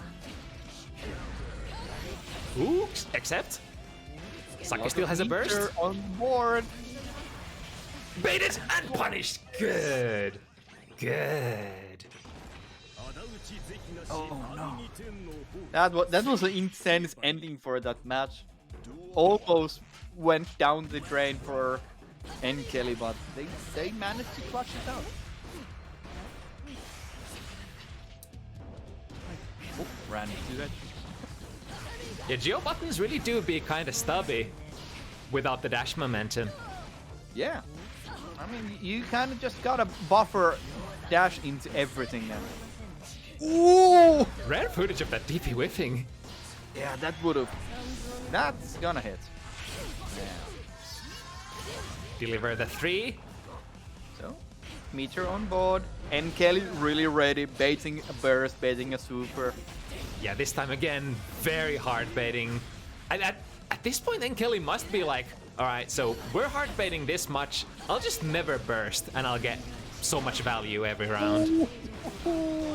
That's going to be it. Do you burst? You do burst. Has the FT. Yeah, good presence of mind. And yeah, just barely NKellyy gets it. Almost a double KO. Yep. Just a little bit less than that would have been. Ooh, managed to get a backdash out, but doesn't escape unscathed. No super. I usually see Leekolas doing the super for those enders just to get powerful Oki in then after the break. But 100 meter now. Practically anything does it. Yeah. There we go. Should be enough, yes. Giovanna Very much combos never end. They are so long.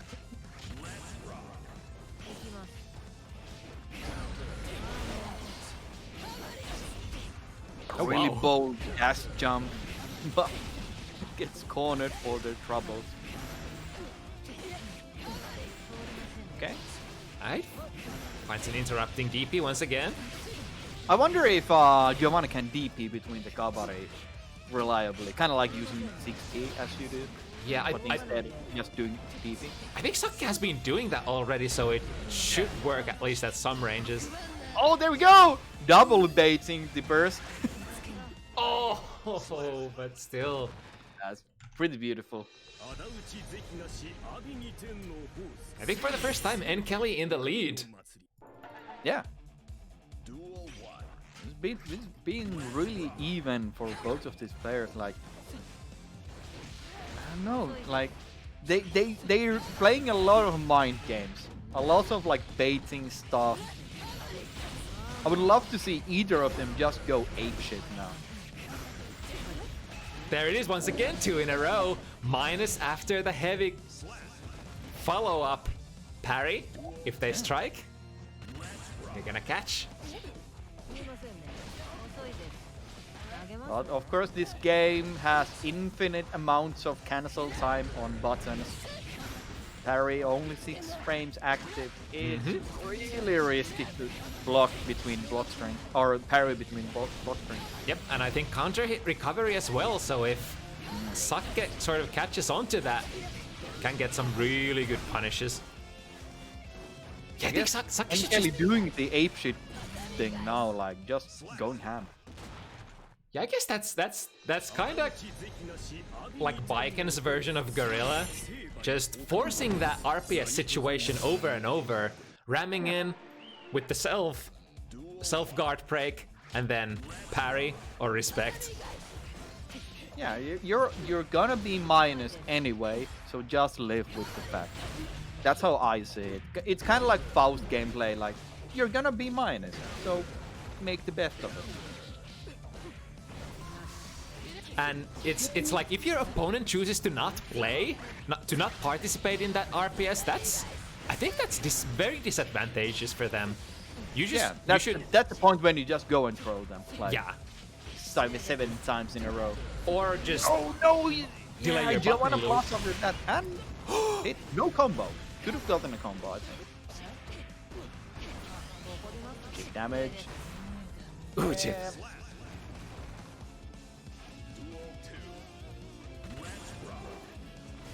Round start parry. Getting frisky with it, huh? Oh, yeah. Now ready against the parry, just doing tick throws, but counter thrown. Guard breaks. Once you get the advantage again. Yeah, Baiken kind of gets deleted, like random hits here and there, a couple throws here and there. That's your HP gone. Duel 1 I see a lot of people bursting after Baiken attaches the tether. Is that's gonna sort of put them in the air, they can tech, or they're forced to tech, and then... I'm not actually sure what happens. Yeah, I think it might be pretty bad on the person who bursts, right? Because they kind of just recover right in front of you and it's neutral-ish.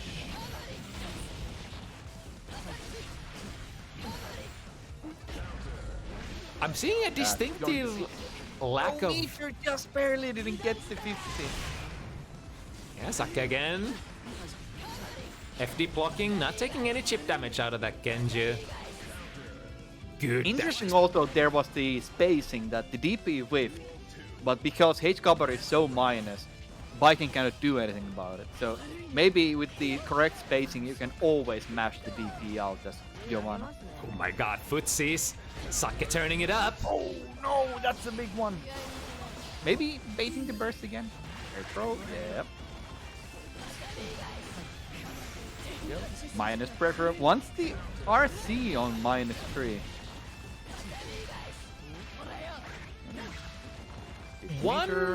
One thing is that Kabari builds so hecking much risk. It builds risk so fast, so like... that's true, yeah. Are seeing that you can kind of continue in a situation where the next hit is gonna hurt a lot if you manage to get it, so... One throw will do it. Oh no! Oh no! Too early with the throw after the counter hit. You hate to see it happen. Yeah.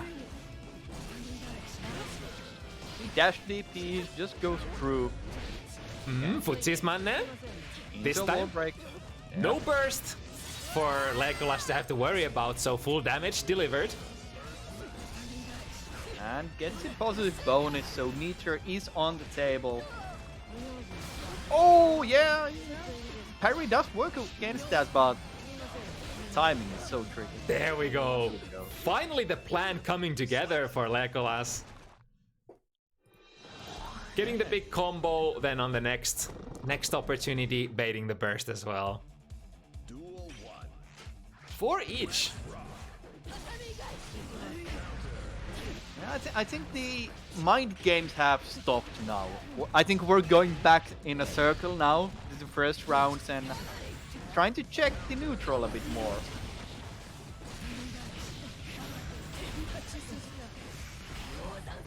Ooh, first Now would be TK. the time to make radical changes. Like I think NKellyy did the change for the parries, did a lot of parries a couple matches ago, but now basically he stopped doing them. Ooh, good check. Yes, yeah, that's neat.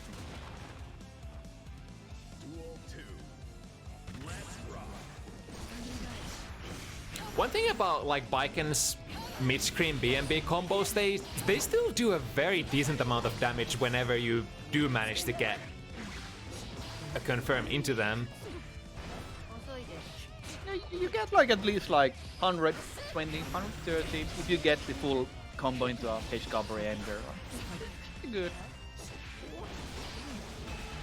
Ooh, there we go with the parry. One more. There's a lot of gaps between Geo's block strings. Like you really want to press the parry there, but it's really risky. Leekolas whiffing the meaty on there and just gets thrown. Wake up throws also a thing that usually you don't see, but sometimes you can recognize if the meaty is late and might want to go for them.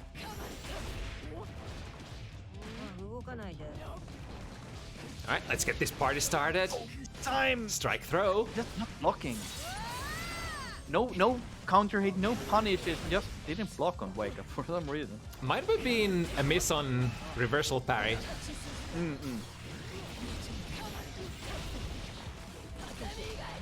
Oh no! Wanted to throw, but way too far for it. Alright, that very close range YRC leading into a decent tick throw situation. Oh, What happened there? What was yeah, it was a PRC. Saki didn't get the launcher from the RC. yeah, that looked super weird. Oh, there we go! Here we go! It goes. That's 50%. Thank you. Damn, that's Nago damage. Pressure, cross up, amazing. NKellyy's turn. Screws up the OK after the throw. This is not good. Ooh, straight into the gun. Fairly good trade. And Ooh, that should be it, right? does get the burst. Yeah. He could have bursted that, but might have not been the anything useful after that. But I mean, if he got the burst, just good.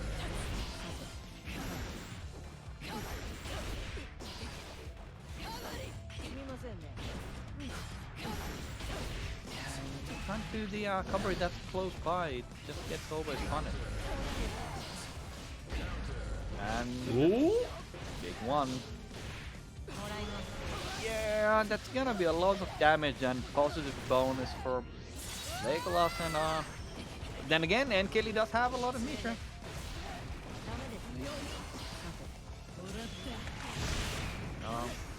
The high commitment step dash.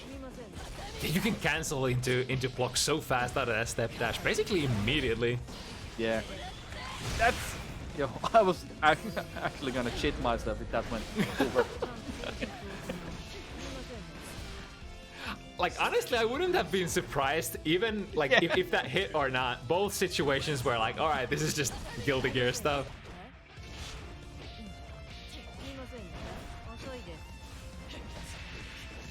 Nice. Dash Dash. button is reached so far from Giovanna. Wake up parry, okay. Get out of my face, into the corner. Okay, wall break, super. Yep.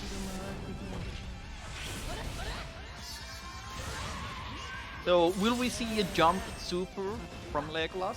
I'm guessing. No. They first need to get back to neutral to use any of that. Oh no! NKellyy! Fireworks! The worst possible timing, unfortunately. Yeah, they kind of had to start thinking about it, but the combo had already launched so high. Yeah. It's basically fumbling the checkmate.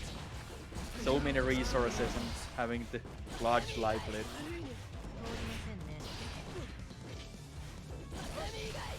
Saki taking back the lead. Now on 6. They've been going back and forth. Ooh, nice. Well placed, DP. No wall break from this one. It's a bit too far, but good damage. Yeah, Saki's looking for it. Oh, wall break. No, just barely didn't get, but it should kill it. Yeah, I think, yeah, that was actually, like, not getting the wall break there was probably, like, super optimal. Yeah, I think it... Yeah. You would have just broken the wall and would have been back to neutral we go. Oh.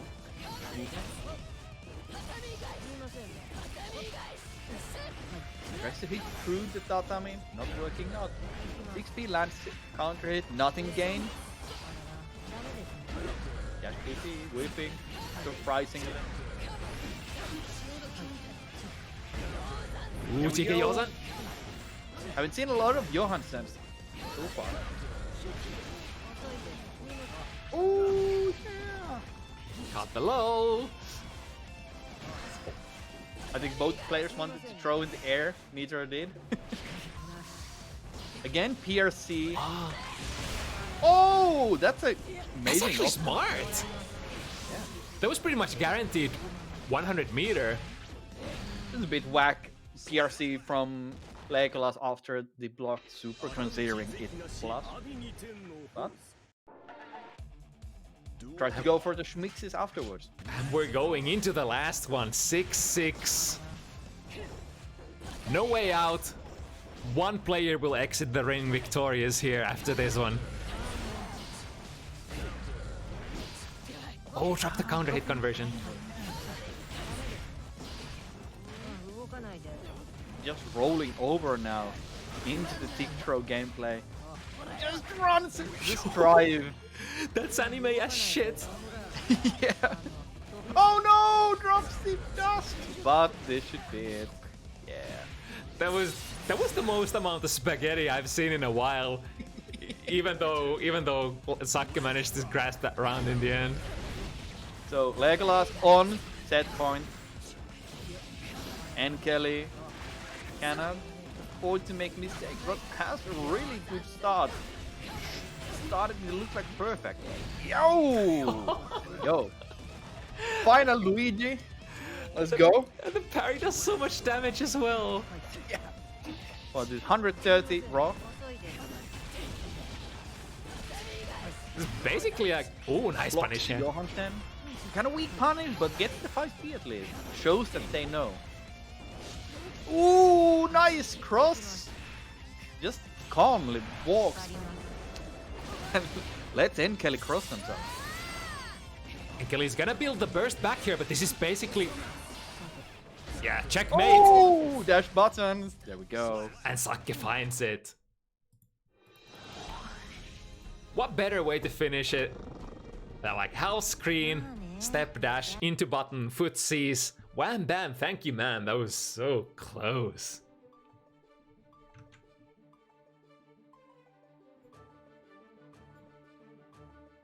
Yeah, that actually was more of a fun set than I kinda expected to be.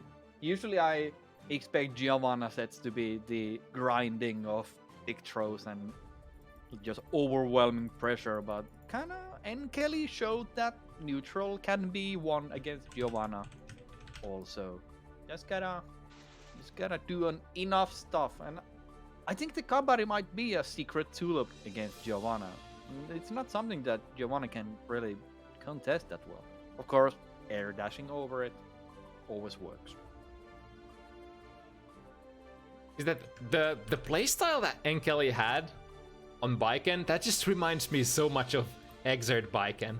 It's exactly same stuff. It's like forcing the big reward, sort of like big high risk, high reward RPS all the time, and then just playing it bravely embracing the RPS. It's basically how it's always been.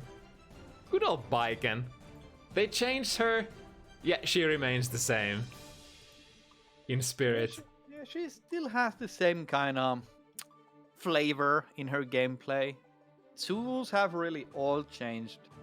Frame data is all fucked up, but she still kind of has the same stuff. I think the biggest difference it might be that the air tatami is kind of garbage at the moment. You don't see a lot of the same type of air tatami zoning, but jump S is really powerful in this game standard, so that kind of makes up for it. Yeah, sort of evens it out. It's like a lot of tools for a lot of characters are very neutered, but like to be able to retain at least one of those features, like in terms of like being able to defend your airspace, just like Baiken has always been able to. Even though the tatami is not really same as it used to, you still have your jump slash. And it's more like much more of an offensive button now compared to the air tatami spam that was more like a defensive maneuver in the older games. Yeah, and like in this game, I think it's level 0 or level 1 hit.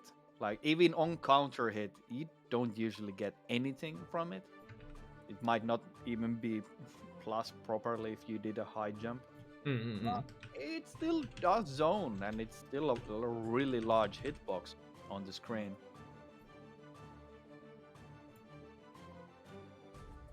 So you can't really run through it, but yeah.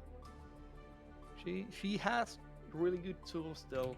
Not the same character, a bit different, but still does a lot of the same stuff. So now we have another Viking.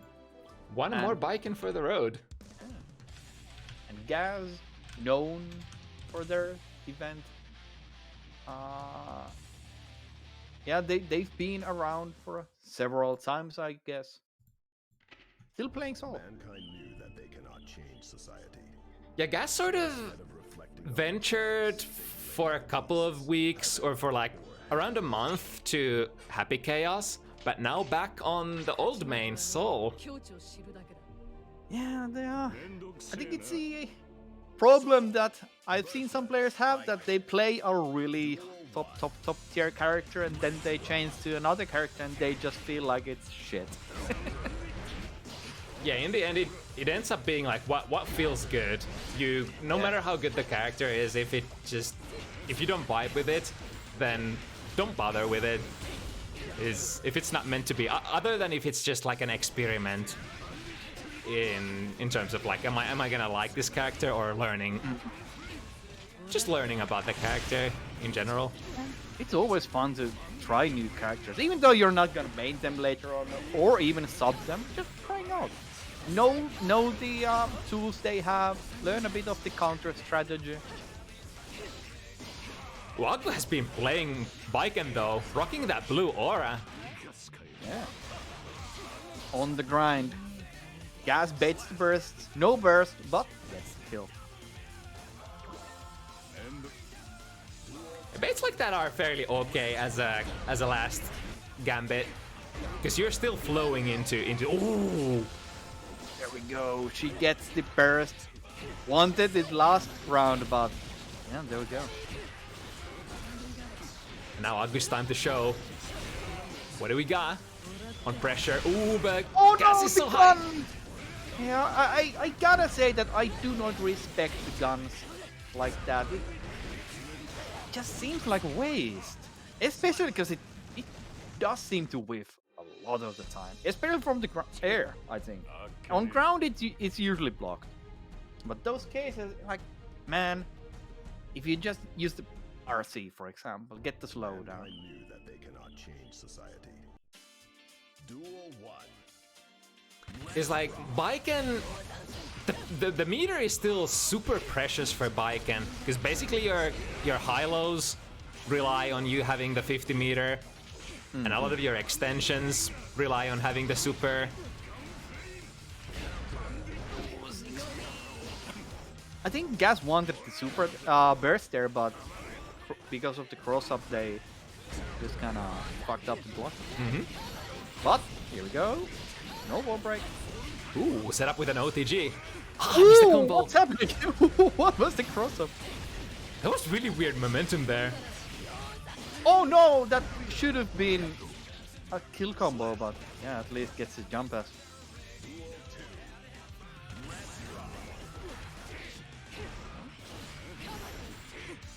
Calm, neutral, some cabaret here and there.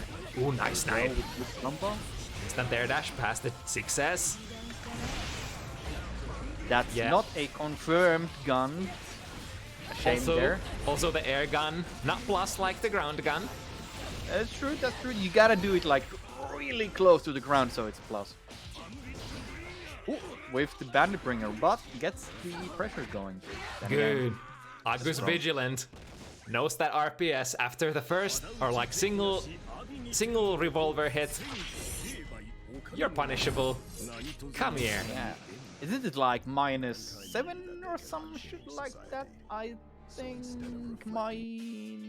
yeah, I can't remember exactly, but it's like minus punishable because you tend to land next to the opponent.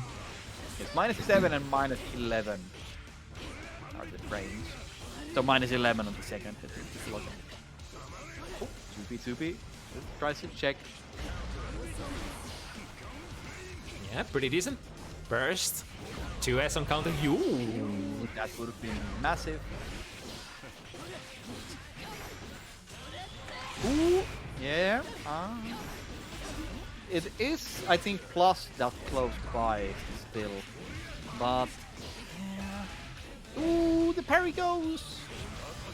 And throw RC -11 as said. Could have gotten a close slash punish also, but the throw does enough damage to get the need to kill. It's like a little mini RPS there, because you can now choose whether you want to do only one hit or 2 hits of the revolver. And the second hit of the revolver kind of acts as a frame trap into very big combo. Ooh, nice! Kind of was expecting the gun to still hit there on the air dash. Holy this damage! Soul! Calm down. Ooh, Yeah. custom I mean, combos? that No! isn't really that plus, so. Woo! Oh, it still hits the blast radius! Yeah, I think the Tether actually pulled gas into the explosion. Oh, that's right, that's right! Without the Tether, I think the DP would have just flown over it. Full combo, of course, naturally. Oh, drops it. Again, a little too high. She had the same Minor? problem first round. Oh, no. Nothing really happens from that. Oh, calmly. Wakes up. Ooh, yeah, man. H-cover follow-up. It does hit really far, so you gotta be ready for it. Ooh, that's gonna be rated, yeah. Oh, it did it. So, punish. Oh, just in the nick of time. I love the idea, though. I think Vortex might actually punish that every time. Because it was the True. -30 or so. Yeah, but then again, it's risky, because if they actually RC that, then that vortex ends up being punished. Versus if you just dash in for a button, then you can sort of react if they RC or not. No! Well, drops it again. Gas kind of been dropping some critical combos, but at least. Ooh, very nice. Recognizes the OTG. and it dealt that much damage. Crazy. Yeah, 6 heavy is one of those buttons that deal max damage even on OTG. I actually didn't know that. Yeah, that's bullshit. Bullshit placing. Ooh, big counter hit TP. Lucky for AgguBaggu, Gas didn't have to meet her as RC. Gets the corner trade though. Ooh, very brave there with the challenge. Gun. Yeah. That's lands actually. this time. I wonder if you can do the gun as reactionary move against the Gunflame. That would kind of be cool. I don't think from that distance, but a bit closer by, I think it should work. Because it still takes like maybe 17 or so frames to go full screen, the gun. So if you react, and yeah, because Gunflame is like 30 frames or something, so I don't think it's possible. Alright. Ooh, just not opting to take the mix. No, punish, Daisuke, please. Give the man some recovery. Oh no, again! Oh no! No burst. Oh yeah, Gas baited a burst that didn't exist. Vortex? No? There we Oh, go. you can just dash far flat. Yeah. You should, like, on Soul's fast run speed, you should be able to dash into close range distance as well. This time, has the meter. That was tricky. Maybe again, baiting a burst that doesn't exist.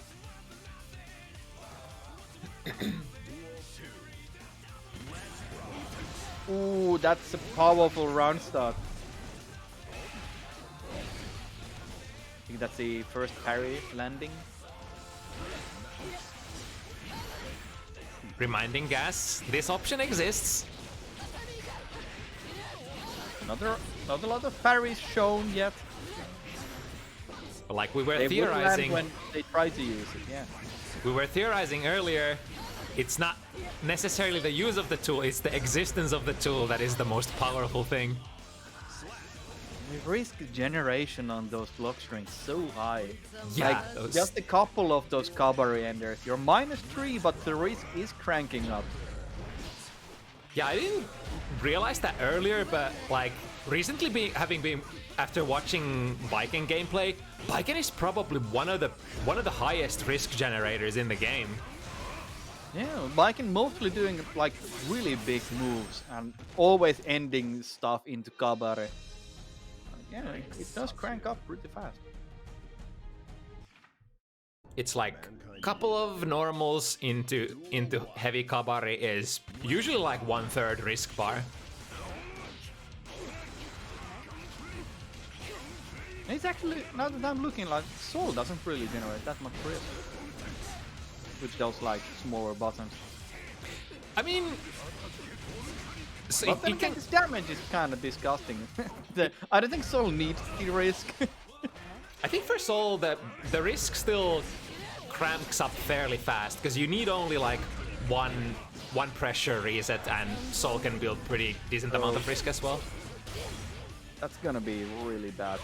Or Unfortunately got far slash there. Was probably hoping for a close one. Yeah. Oh, nice! Just in time before AgguBaggu lands out of that hit. I think AgguBaggu actually pressed jump S into the gun flame.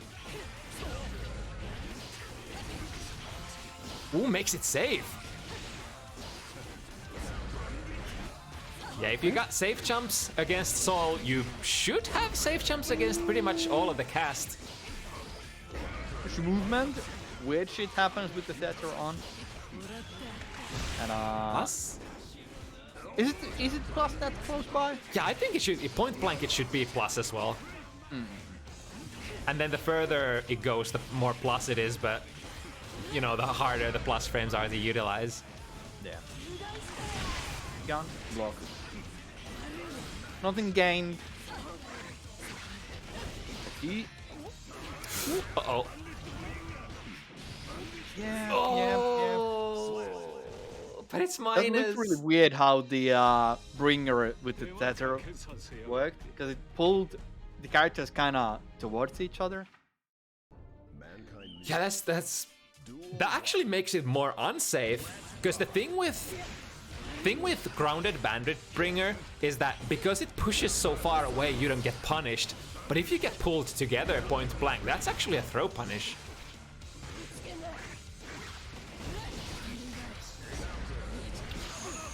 No combos really, kind of dropping these ones. It's hard to sometimes convert from a tethered position.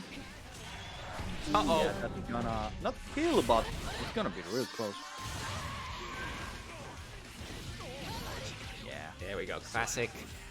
Simple to heavy kabari. Too heavy is one of those moves that you kind of just throw out in Oki as a meaty, and it usually does catch backdashes even, like, because it's 6 frames active. It does work. It's a very comfy move in this game. Works as a frame trap out of a lot of things. You have a lot of cancel options. And it's very easy to hit confirm in this game because it juggles on normal hit. So, is this gun city? Yep. Yeah, sorry, that's not plus. Yeah.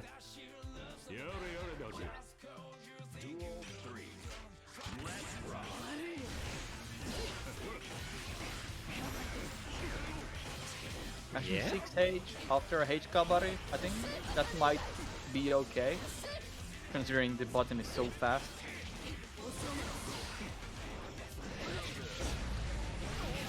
And of course, with 6H for Soul, if you're in a long range situation, you don't really have to be scared of the parry either, because you won't get actually hit. by Right, you parry. just get sort of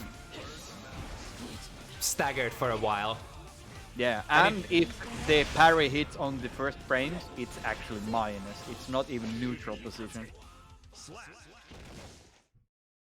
And like even if you deliver even if you if you delay it a couple of frames, that 6 heavy counter hit will actually murder Baiken.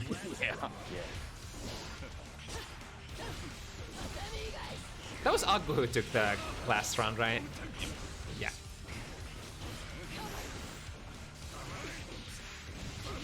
patiently blocking everything Aggu throws out. Nice, so ready. Oh, I think this might catch the backdash. Gotta hit, yeah. It is so fast.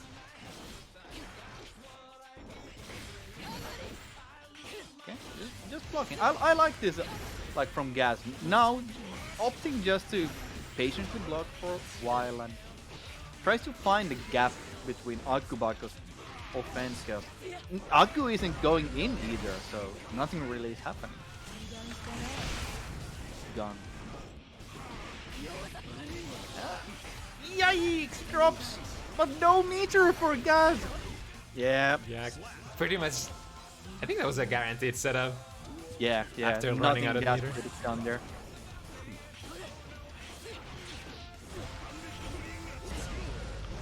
Classic. Ooh, nice. Risky parry on the air dash button.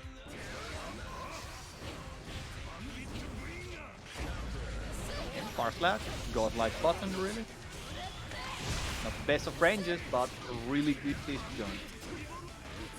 Oh, she delayed too much between the hits, I think. And it uncomboed. Yeah.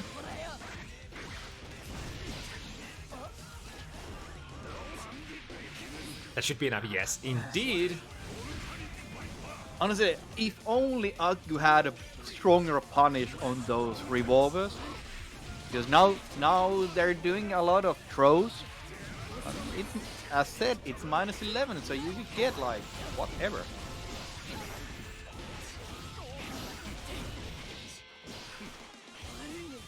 Getting hit by a lot of stray hits. That's gonna be baited. This is gonna be a good punish. A bit scared to run in, I think, because Yeah, I don't think Gas knew if it's gonna hit behind them. yeah, that's unknown territory. Yeah. Who labs shit like that? That's one of those things that you just kind of learn by trying. Yeah, failing Oh, it. it's behind. Play enough against Baiken so that the situation occurs a couple of times. But that also takes a lot of nerves to test stuff like that in a public event. Like you might think like, all right, I actually don't know what's gonna happen, but I want the information. I want that information in my muscle memory, and then taking the risk, you might lose. Kill. But yeah, like sometimes those situations come up, and the tournament life is depending on it. Do I take the chance that I don't know something? Like, is something unsafe? Like some super or something? Can I do this punish into the situation? Like, gotta try. Third time, block this one. Yeah, Oh wow. Crumbling under this Oh. pressure. No! The physics of the tether are so weird sometimes. It's kind of like when your opponent is right above you, they kind of just float there for a moment. Yeah, it's you have to go beyond a certain distance threshold for the tether to pull you in. Like if you're really close by, the tether does nothing, and like only on jumps that's reach height. Like if you jump and only at the apex, basically, it will pull you down. So sometimes you get the tether and it won't really matter if you're close by. You don't have to panic. Usually you don't have to panic at all with the tether. I find it's the Baiken who panic with the tether. Oh, that was a decent trade. There's meter. DP? That was actually smart. I would have probably tried to super or DP post flash, but that would have gotten Gas killed, I think. So I think you could have buffered the grab super as the call out on the KRC. that's true, but if they just let it rock and RC the subsequent hits, then it's bad, right? Oh, that's gonna. Well, that's gonna hit now. So. Okay.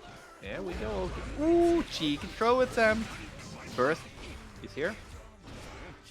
Yo, with pressing buttons after +3. Brave, brave. Ooh, drop the combo. That could have been a kill combo there.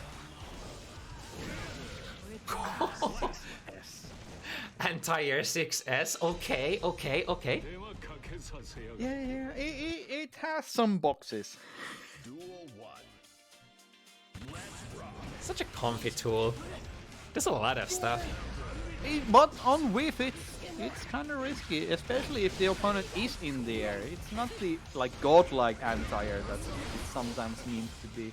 Yeah, it's kind of, sort of like a fireball in a sense. Like same kind of function, but on crack. Oh no! Yeah, that's gonna be a punish boss. The fastest burst I've ever seen. Ooh, the OTG was enough.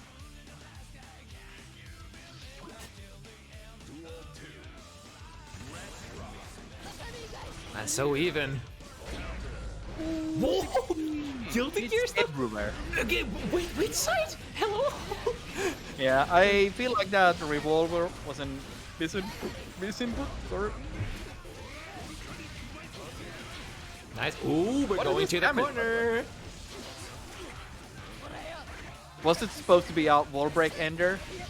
A bit of a misinput, perhaps? Might have costed gas the round. Very decent amount of burst. Sorry, meter building back for AgguBaggu. Yeah, gas maybe a bit scared of the parry this time. It kind of feels like uncertainty has landed good on response. Gas. Gas There we saving. go. What? No resources for either player. Oh, a little too Jump short. S, control the airspace. 仇討ち是非なし阿炎に天のホース Good on AgguBaggu finding that instant air dash punish. Honestly, Gunflame, just like any other fireball, if you're vigilant, if you're ready to air dash in there, it's a big punish. Yeah. Oh, speaking of big things, this damage here. Remember Soul and Kill. Soul and damage, damage and Soul. Disgusting. Kind of his stuff, kind of his thing. But it is cool to see your opponent get absolutely demolished like that. It's hard to go and play other characters that don't do that after you've experienced it.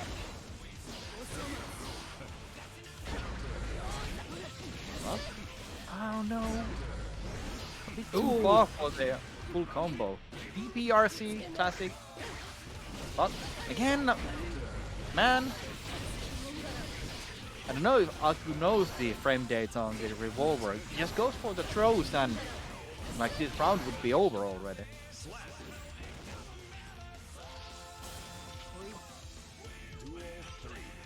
Lacking critical information for with feet. Alright, but this is first set point. Yeah, for Aggu and well, not looking good for Aggu so far. No! Ooh, that was so smart from Gas. A good position. 50 meter gun, yeah, as you do. Casual jump. Don't even look at the Yeah. explosion. As I said at the start of this set, I don't really respect those guns. That 50 meter would have done so much more as a RC there. Duel 1. But it was a rough hill to climb there with the HP advantage. So are we gonna go all the way to the last round? Ooh, nice parry. Ooh, that's Is this the the combo? misinput for sure. Yes, with 50 meter, can pretty much kill Aggu. Ooh, I was gonna say can pretty much kill AgguBaggu with the super, but has to use it for a PRC for the whip. Gas gotta be hunting for a big counter hit here. No. If something positive for Gas, they did make Aggu spend the burst. So there's that. So, Aggu on the set point.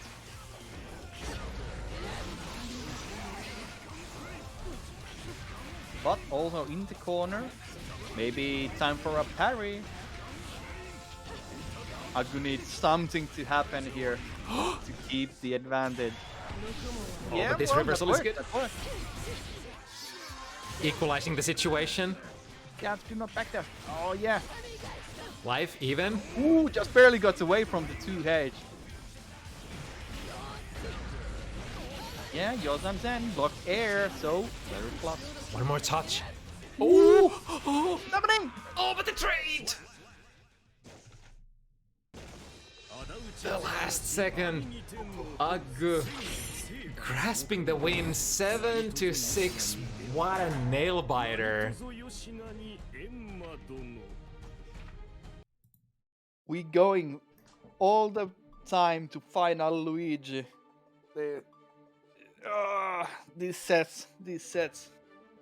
You know what? Telling you. I'm kinda happy that Aggu finally took that, because Aggu's been having some really rough matchups on Bounty Hunters so far, and finally clutching it out. The hard work paying off. I think there was like a little bit of a training arc between the last time Aggu participated. I think that was the bike and debut first week event. And then there was like a three event gap, and then coming back with that blue aura, with all that knowledge that they've accumulated, and they finally done it. They've done it. A win. It goes to show that hard work does pay out in some form, at least.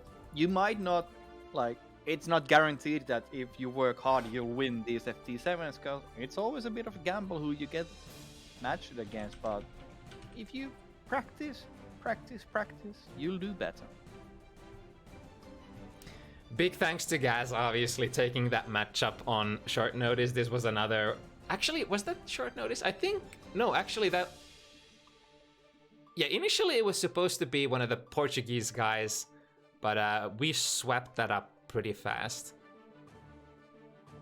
Yeah, so it was basically like a normal timing on that that matchup.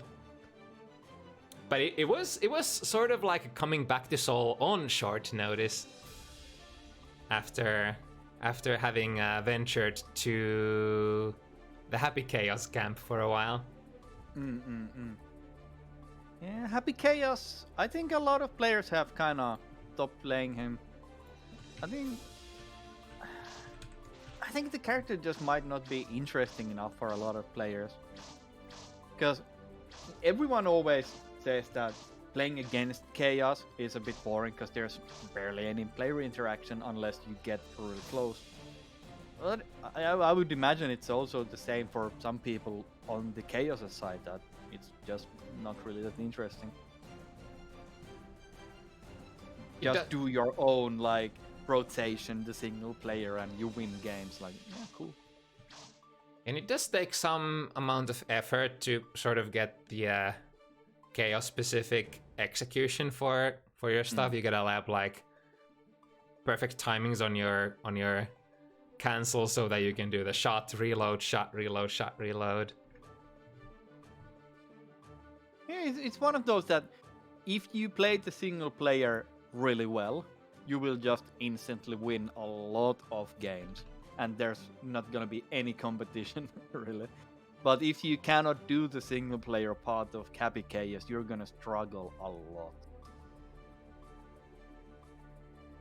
I don't think if it's really a like skill flaw, but it might be one of those cases that you just gotta lab a lot, play a lot. Or you're just a god gamer and you just do it naturally. That's also one way. Yeah, some of us were built different. But Mankind knew that Loekkson Nagoriyuki, a name that a lot of us recognize from the Exert days. Yeah, the man who labs. Loekkson always been the player who messages people on Steam, asks a lot of questions, writes a lot of notes. Really calculated in that sense. And knows practically everything he needs to know. One of the few representatives of the Norwegian Guilty Gear scene. Yeah, that's true also. It's like Norway doesn't have a lot of active players, but the ones who actually play the game are like complete destroyers. And oh, is this the BR setup? No, it's just going ham. they're going bust here. Hello? That was the BR setup, right? You could have let the BR hit on the wall stick. Yeah, I think so. But I mean, that works also. That's really weird.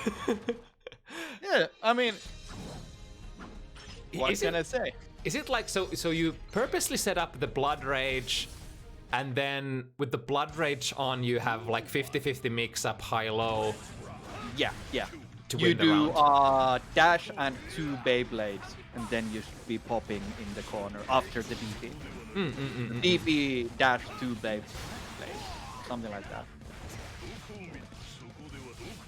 But that's sort of already a testament to how brave of a player Loekkson is. Oh, kind of lucky with the Blood Rage there, I think. Was that luck or was that premeditated? And Dio also not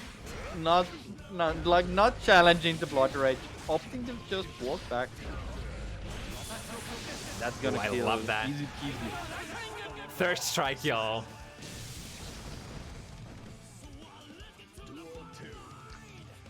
It's cool for Kai as well. You can do that half screen and still get the wall break. One hit into RTL. Ooh. 6H, like 50% out. Just. That's gonna kill. Question mark? Just barely not. So Dio on life support. Sitting on one. Oh, good response there. Should Actually, be pretty good movement. Air dash over, jump K. Gets the combo, gets the knockdown. Electricity applied. Not gonna work. Loekkson doesn't have a burst here, so one hit could still end up being Anything. Okay, Ooh, on reaction. That's what you gotta do. When the electricity has been applied to you, you can't block food rearc. That's gonna be plus hell a lot. That's one of those things that you gotta learn to do on reaction, something against it. If you don't stop it, high pressure is practically infinite. But Kai also gets deleted by Nago pretty fast. Kai is box standard of HP in this game, which is kind of limited against like this heavy hitter. Is it just me or does Loekksson's movement look so like non-standard? It's like there are just trajectories I'm not expecting for some reason. Even though you've seen, whoa, hello. He's spamming 5k faster than actually walking. Or 6k, I think. I mean, it probably is, because Nago is like a very slow walker. Okay, Dio again, struggling in the corner. Oh no, bad timing, but still got the punish at least. I think this should kill. No? Clutch burst. Wants to die.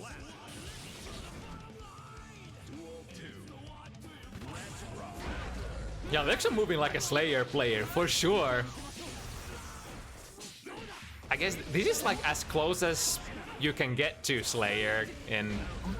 Dio, well, it works out. Dio kind of backed up there, gave Loekkson a chance to do something and then got countered.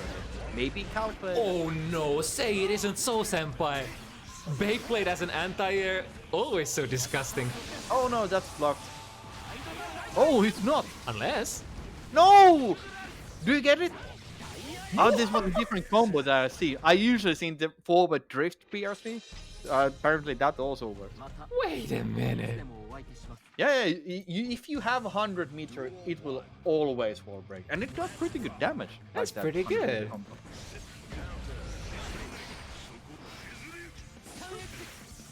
Yeah, Dio on the board.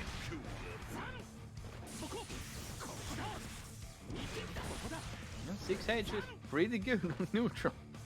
It's actually a button that rivals Nago's button. I really like this matchup because Kai doesn't get completely demolished at neutral. Even at blood level 2, Kai still has options.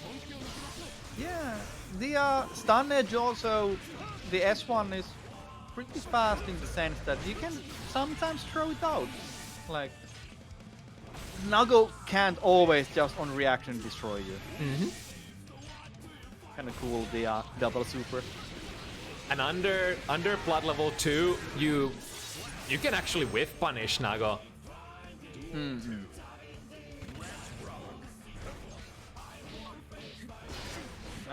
5p anti-air. Nice read. Shaky in the corner now. This is Kai's realm. Shock state applied. 5k needs is infinite active frames. The honest mids Kai.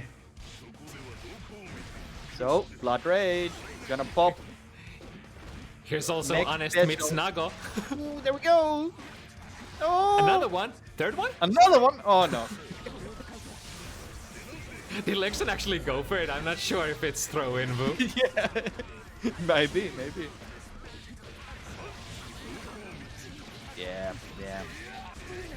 You bet your ass Lerkuss that's knew. gonna kill. Dio really had that last chance to burst. And I guess if Dio didn't burst at all, they would have been safe there. So 3 teleports, that's gonna... Well, not high. Oh, there we go. Going up. Hukyo is like less than half a bar of blood, right? I think it's like 3/4 or half or something like Something like that. that. There we go, pop. And it's a combo pop, so kinda safe.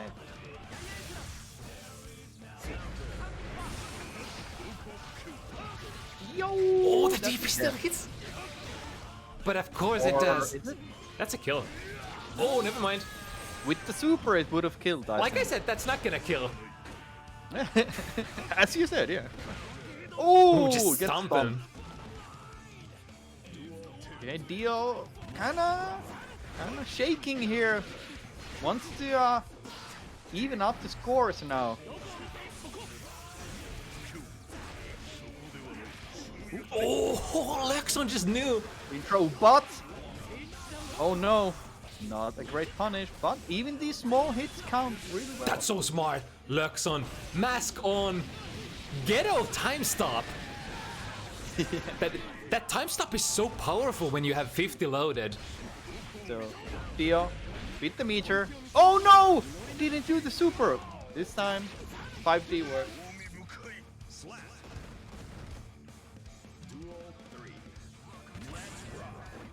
Match point. Oh, Dio second no, win. no. And he picks it up as well. Nago, please. Ooh, back dashes the bite. Really nice. Wants to keep Leekson's blood up so he cannot use specials. Movement, that's gonna be a pop, right? Not quite. Not almost. But this is really bad for Leekkson. He cannot use specials at the moment without popping. And it's a couple of heavies in there. So, at those places where the blood rage is so high up, like one teleport is enough to pop, you're so ready for the bite mix-up. And even if you gamble a bite, you press a button, Nago's not gonna kill you because they're gonna pop. It's not the worst place. Yeah, especially if you have burst there. It's like Press a button. What's gonna happen? If you get hit, you will still burst them into the blood rage. And there we go. Bites. Loekkson pretty consistently has gone for the bites when they're high blood and in the corner. Like, you see some players don't always go for the bites when they're high blood. Some go for the bites when they're really low blood also. Because it's a good grab. Command grab with a lot of damage, why not? Ready with that anti-air. Level 2. Time to full screen button. But Dio not scared of some weak ass level 2 buttons. Just goes in. Time to give some space. Ooh, there you go. Gets the pickup. Movement. Fast as fuck, boy! But I think, yeah, I was gonna say Loekkson had some prices to pay for that movement there. As honestly, I gotta say, that's kind of tricky when you do the fast RC into the bite. It's one of those things that you gotta be reading beforehand, because it's so hard to react to. Not gonna kill. Oh, pop! Both gonna players pop. are. Oh! Yeah, Lex is dead. Press the button, yes! Comfortable punish back against the wall. There's nowhere to get pushed to.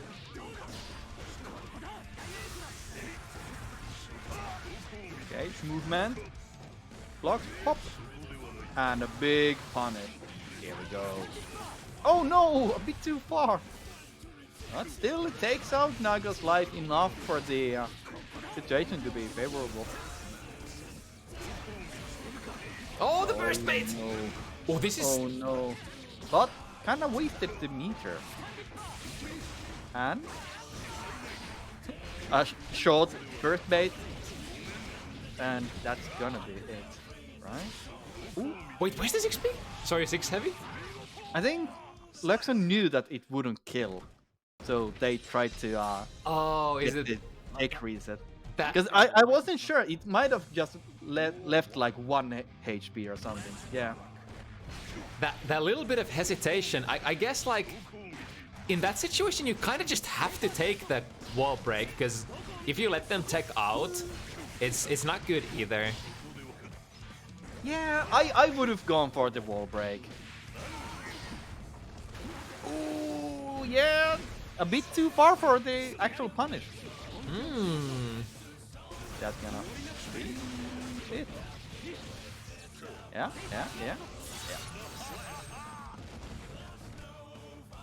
Dio showing that you cannot slack in this game against him.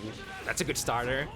Not quite as much as Nago gets round start, but close enough. The risk gauge also cranking up for Loekkson. Oh no, not paying attention to the blood gauge.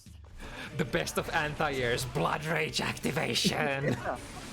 Actually a really good answer in the sense that it will push the opponent full screen and you have full screen buttons, so yeah, let's go. Good reaction to the forward Fukyo.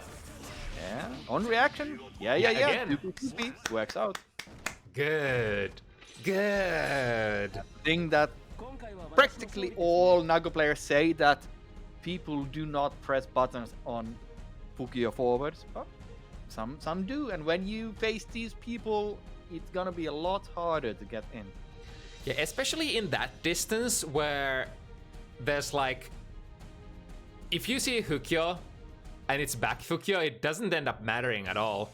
The only scary situation is when Nago is point blank and you see a Fukyo, then it's like, if it's forward, I can interrupt it. If it's back, then I will probably get whiff punished by Nago's button, but as long as the back Fukyo is not a threat, there's really no risk of pressing buttons.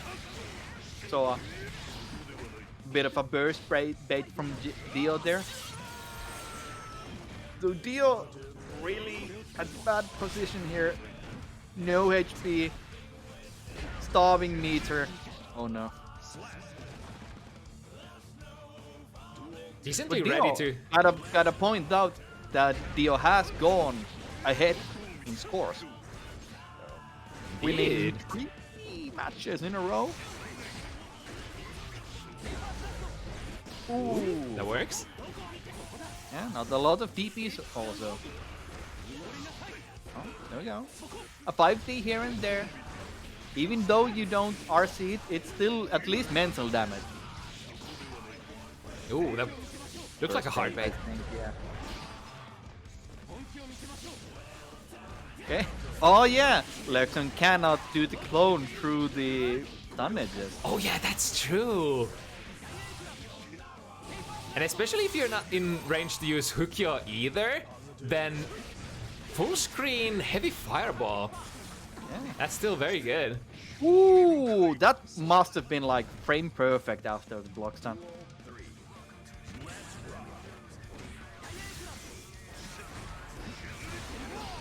You just get out. DSS, get out from my face. I don't want to deal with you. Ooh, Okay. brave. Going level 2 now. Oh no, not yet. What? DRC, movement, air dash. Ooh, that was a lot of blood. He's gonna pop. Pop. Yeah, full punish. But no RC here. Still alive somewhat. Ooh, Yeah. did something. / I think. That's sort of been Dio's response after the Mascon time stop. Just press 2S. How fast Yeah, is... I think.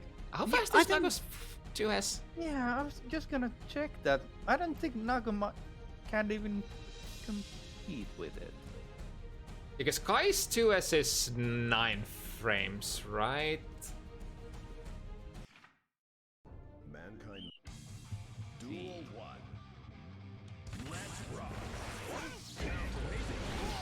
Ooh, yeah, that was good burst to get off. That close slash would have been pretty damaging. I think Naga could do 2K, maybe. Depending- Against it. So, yeah, yeah. I don't like usually pressing buttons after the mask on. I don't know about that. Yeah, because I think Kai... I'm not sure if Kai 2S has disjoint. It might have a little bit, but it's... No disjoints on it, but it does reach really far. Yeah. So much meter, but nothing used yet. No RCs, no schmixes with them. No wake up supers either. Ooh. Oh, but Dio had already queued up the button. Yeah, that's gonna be it. RCL. Yeah. Pa, pa, pa, pa.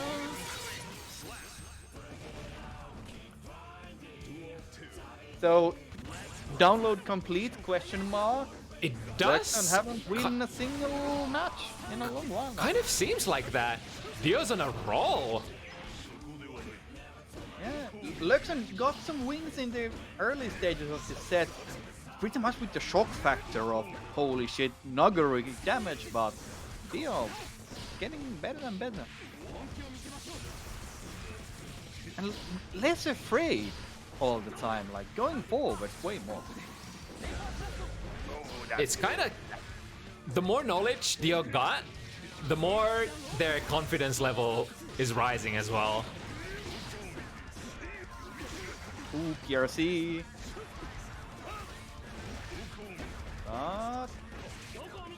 So there's some blood pressure going up. Oh, Just no. halfway now. No pop coming. Meter also. That's so difficult position to be in as Dio. Is that one of those advanced baits? Dio chose to like cancel the combo into heavy fireball as an ender, and that caught Loekksson's burst.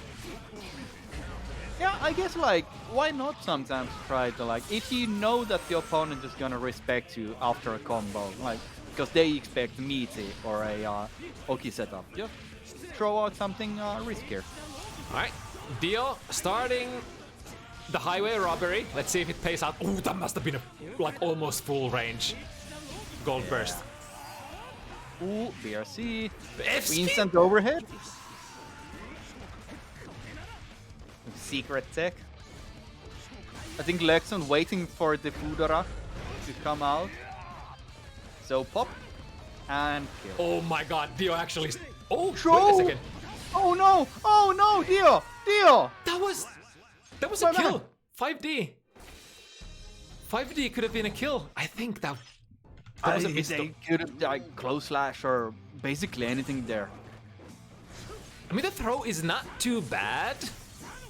It's But- not too bad, but it's just one strike, and if it doesn't kill with that one, like, you're gonna waste it.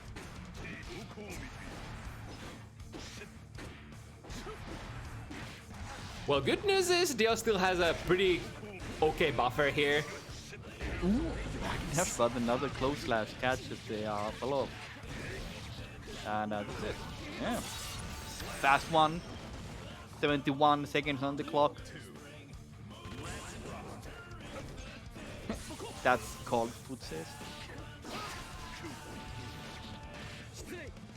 Really clean movement from Dio there. Air back that button, goes for the grab. Ooh, not clean with the... Oh. Definitely not worth it. But I think Loekkson tried to go for the, the advanced combo yeah, where yeah, you, the long range. yeah, Super where you, thing, yeah. we don't go into the cinematic. Okay, a lot of throws happening between like these Loekksons. Yeah.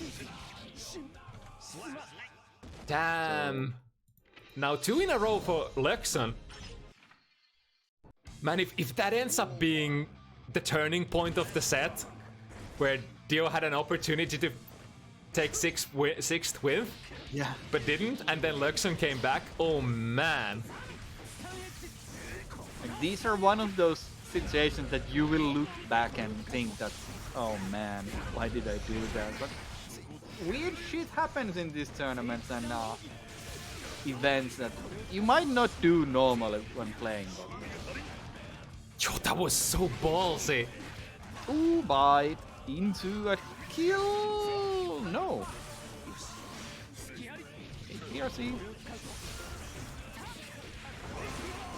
uses all the resources available, tries to clutch out the win, pop, and a kill.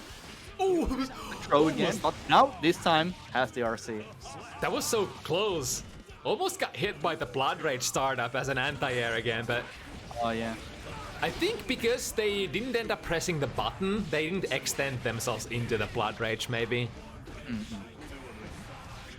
Loekkson generating meter a lot while doing this pressure.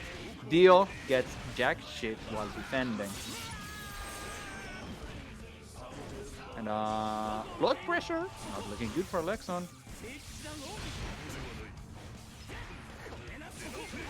I like those reaction clones to go through the heavy fireball. Albeit Loekkson has been a little too slow to get a true punish, but I think it's still good to get rid of the fireball. Even if it costs some of the blood. You're gonna win neutral with it, but it's the at what cost situation. Yeah. Because it does Like cost here a lot. we see, like Ooh, he's gonna pop. That was- Dio, run, Dio! That was, honestly, that kind of bursts is what wins the Nago matchup. That was, I think, perfect. Dio saw that Loekkson is gonna pop. So as long as they press the burst there, it's a guaranteed win. I do like the stun edge into an RC, like, oh shit, if the stun edge hit him, he's not gonna die. Run!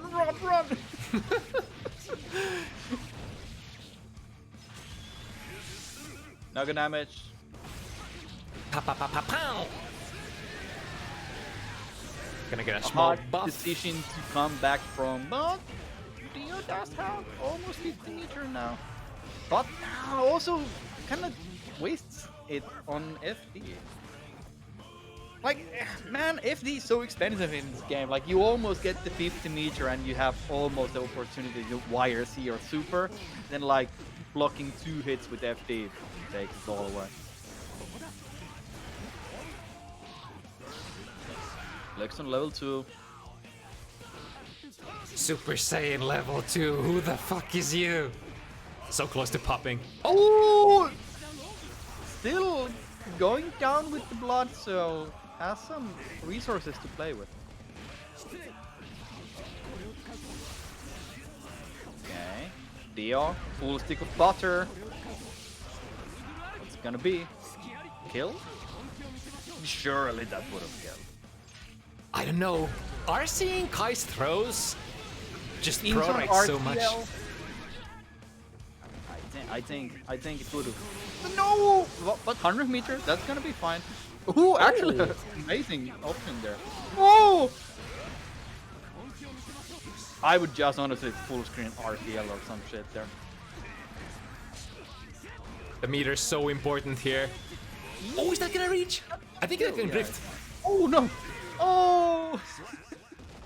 Such a shit show ending, honestly. So much meter used in such a short time. Duel 1. The Loekkson not letting DioGGu win, like just climbing up. God, all according to US script. and it's called neutral. Ooh. That's gonna be a pop on the next special. Although getting some blood back from those hits.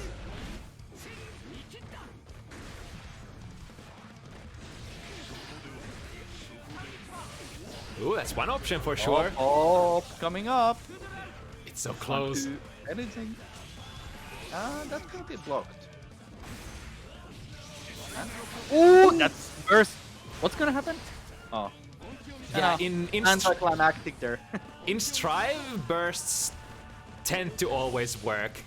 In Exert, you could power through some supers could power through bursts, but not really in this game.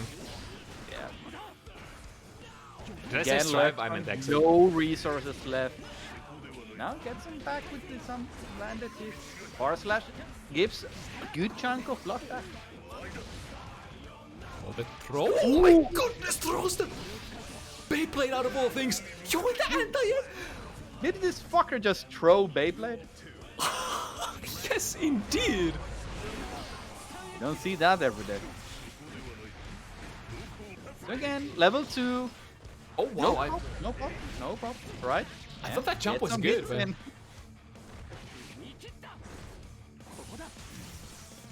So Dio in set point at the moment.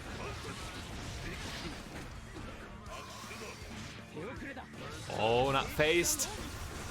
Calmly throws it. First bait. I like the really obvious burst baits, like this random jump FD. This is actually RTL, pretty good damage, honestly. yeah, and this completely bypassed Loekksson's burst. Oh! Baits the burst, but didn't go for it for a long enough time. But yeah, There it is. The snipe.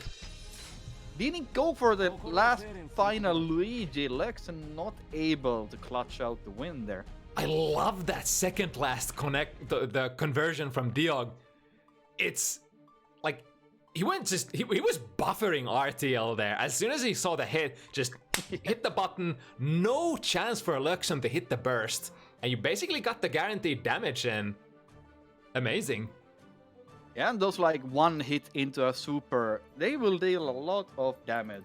Like even if it's Nagoriyuki, if you have even a little bit of risk in the gauge, like it's gonna hurt. For sure.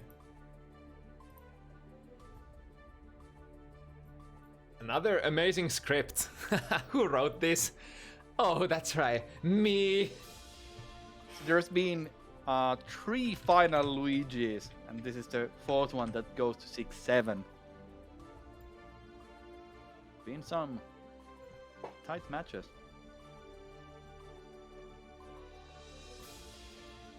Alright, we got some sick stuff coming up next. Noktron. This is the player to watch if you're an Anji player and you want to learn how to play Anji. And you want to watch European players. This is the guy. This is the guy you go to.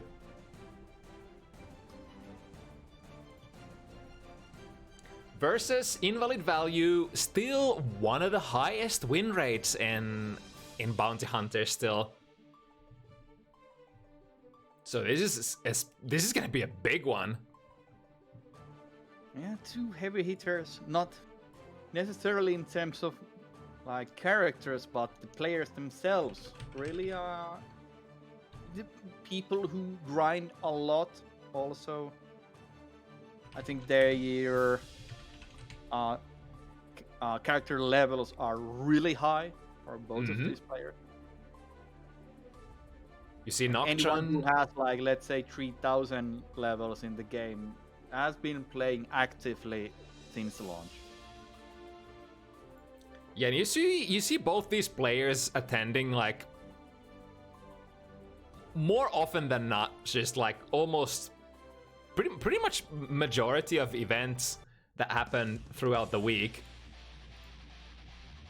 It's like I can't even remember a bounty hunters event that invalidvalue didn't sign up to.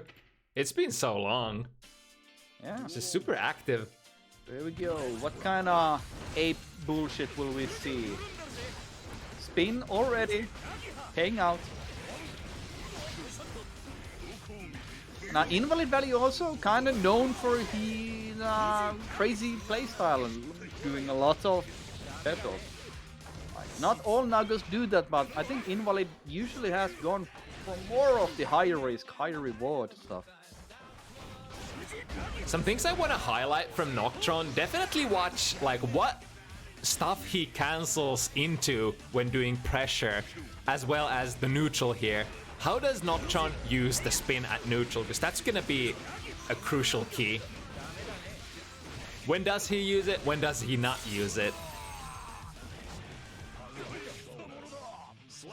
There we go.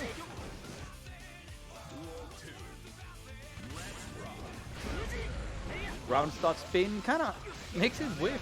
They are 5k shot for It's- Invalid. It's the held Hujins kind of look like the start looks like the gorilla spin. So you can Yeah, kind of that's- mistake one for the other. It is still like a trained eye will definitely see when it's the spin and when it's the startup of Fujin, but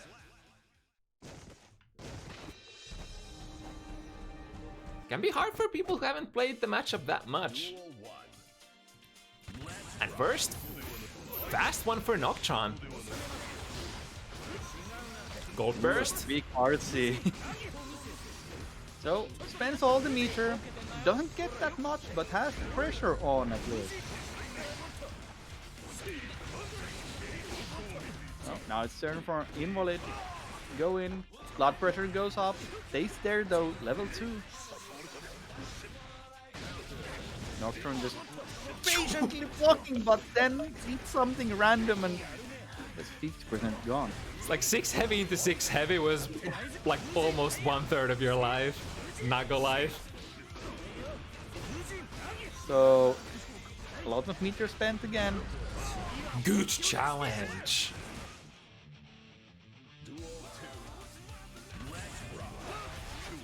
Okay. The classic DP round start for Invalid. It's so difficult to like justify trying to challenge round start against Nago.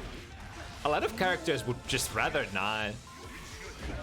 It's one of those things that you can, but do you really want to? Like, The if risk you is don't, you just give up the neutral and the risk is so massive because Nago gets 50% of your health and the wall breaks so easily. so the meter gain for Nago is always so disgusting when they're doing blockchain in the corner. Like they Another- will get 50 meters so fast. Set it up, plus frames, But and Noktron. Oh, the hard bait, but invalidvalue delayed the burst just enough. there we go. Pow, pow, pow, pow. Not the largest amount of damage that the Anji Super, but it's enough. It's enough. You get the wall break also.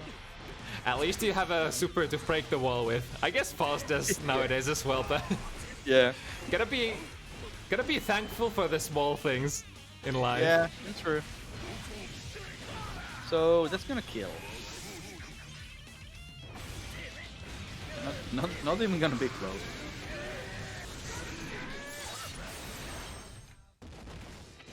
And a perfect even. So, yeah. Hey, I can play this game too. 1-1. Get caught by some random small hit and it turns into a massive combo. Yeah, Nagaruki staple. Ooh, Ow. yeah, spin. Oh no. I love and hate the RC after the throw. Yeah, at least it's not as strong anymore. It's not just brainless autopilot. You sort of, if you want to play the perfect RC, yo, what was that? I like the gamble though, cause I think they expected Invalid to challenge. But yeah, the throw RCs, I don't know. I think they should just remove it completely. People still do the RC anyway. It's so annoying. Yeah, especially like if it's the last hit you're hunting for, it doesn't matter. Even if you unoptimally cancel the throw, you still get the damage. Like you still get a little bit of damage in. There we go. Anti-air 6P works out. Anji kinda has amazing air dash buttons, but 6P is still really good in this game. They will win you. Especially, I think they have to kind of be timed right against Anji, but still. Ooh, yeah, Ouch. the full screen 2H.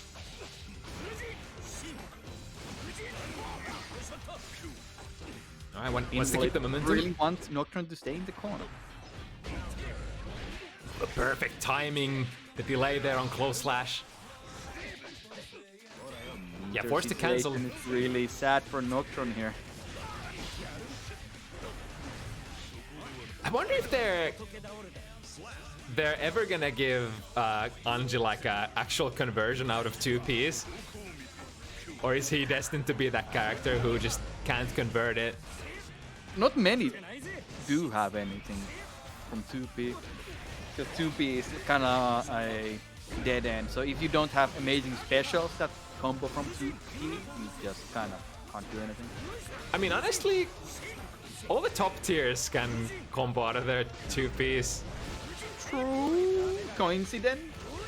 Coincidence? I think not. Alright. Cool combo. Enough to kill.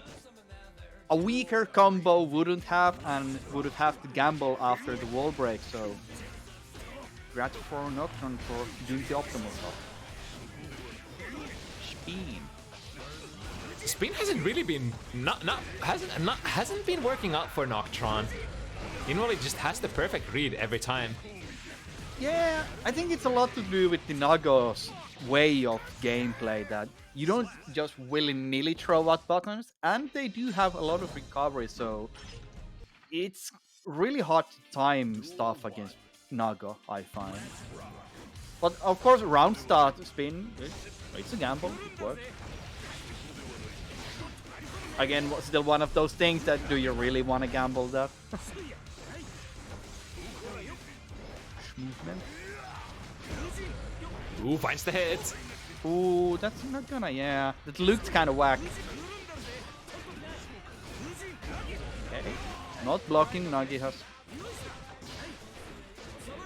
Alright, even though that was a dropped combo, that's kind of okay. So, level 2 Naga. Kind of scary, but Noktron tries to stay close. Oh, wow. -7 pressing button. Ooh, there we go. That's another option in addition to the gorilla spin. Yeah, you see some Anjis do a lot of like just dashing and doing the parry super. Because unlike Bike and Parry, it has a lot of active. Yeah, and it reaches full screen as well, almost. Yeah.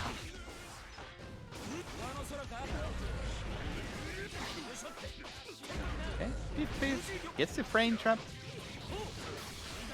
The full combo, wall breaking coming. Ooh, Yeah. that was a cool looking combo. No. But might actually be good, cause I love that. Took sort of a page from Biken's book there. Just go minus and then parry. think you're gonna press a button. You did. Of course, You the did press a super is button. one of those moves also that if you do fuck it up, you will die. Like, there's no question about it. Like, especially against Nagaruki, you whiff the super, you are dead. Or is it Baiken taking a page from Anji's book? Oh, yeah, that's true. Or is it a joint effort? So, goes minus, tries to spin a bit. And this should kill with super at least, yeah? Yeah, just reach. And no matter how fat Nago is, that should be enough. It still deals minimum amount of damage. I don't know, we've been mixed up so many times with Nago health, and I am not sure when to call it the death or not. The most amount of wrong guesses for will it kill is for sure like Nago combos into Nago supers. Yeah. It's always like, nah, that wouldn't kill. Oh shit, it did! And this I don't think will. I think just barely. Yeah, just like you said, it's gonna kill. Yeah, it's those like when you get the RC into a super, like there's gonna be the wall break, so it will deal some damage, but it's never gonna be massive damage on those. Right, counter adjustment coming from Noktron. And we're 3 apiece. You minus into parry super, into wall break. Good chunk of damage there. Ooh. Throw PRC into throw. Yeah, it is the throw RC. Oh no! The throw PRC option select is good, but it is very costly. Especially if the opponent still has a lot of health left. You're gonna go to meter build penalty for a long time. And as a result are not gonna have as much meter for the rest of the round. Yeah, and you throw PRCs, they don't really land a lot of damage. You get like 100 maybe. Depends on which character you play.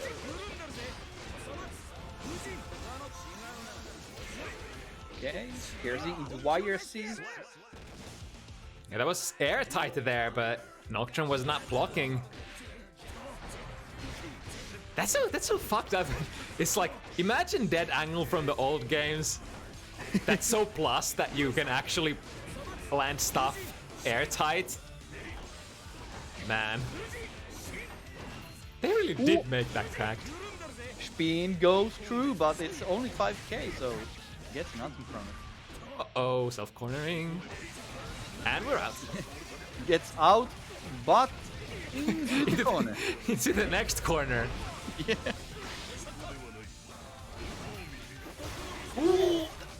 There we go. Had the right idea there with the throw, but gets gold first. This time blocks the overhead. Oh, 2 of those overheads went through last time already. I think Noktron accidentally got a super jump there. Was a good read on the throw though. So, no resources. Invalid does have the burst left, so he's not gonna die instantly. Oh alas, again the 2p, 2p, 2p. But it's level 2, so Noktron can't really do much. Ooh, tries to go for the Kara Fujin, but nah. Ooh, that's gonna be it. Nice! Yeah, as said, spin does work really well against Nago's big buttons. You will always get the punish. But if the Nago presses a bit conservative buttons like smaller 5Ps, 5Ks, not gonna get anything. And data collection complete. Yo, Noktron is so cheeky. Yeah, -7 into gold first. Yeah, works out. It's funny how like the difference when you get your RPS reads right and when you get them wrong. Noktron has been guessing right almost every situation for the last like 3 games. So, not a kill again. But okay. I guess you can't get anything as Anji after a wall break. Nothing reaches the situation. So that's death. Yeah. Like, you hate to see those happen, like you get Nago into like 2 HP and then you just... Oh, that's the mini RPS there. Even if you trigger the spin. Oh. Is this the best option? That was pretty damn good. Yeah. Yeah, that was actually better than 5D, I think. Yeah. Because the combo takes so long.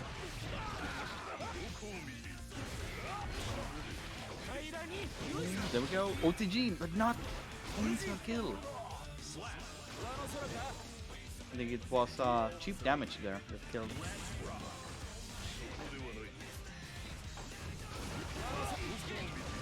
Good response. Yeah, Food Seize makes the Fujin whiff completely. Can use so many. Ooh, brave mash there. Yeah, You know, it still had the blood buff. Oh, that's not enough. One more hit point. what's it gonna be? Ooh, what's it gonna be? Shh, movement. And dead even Invalid again. value, pressing neutral button. The neutral. 2S. Duel 1. I mean, what you gonna do? Spin into it? I guess that's one option. On round start, yeah. A lot of spin round start, honestly.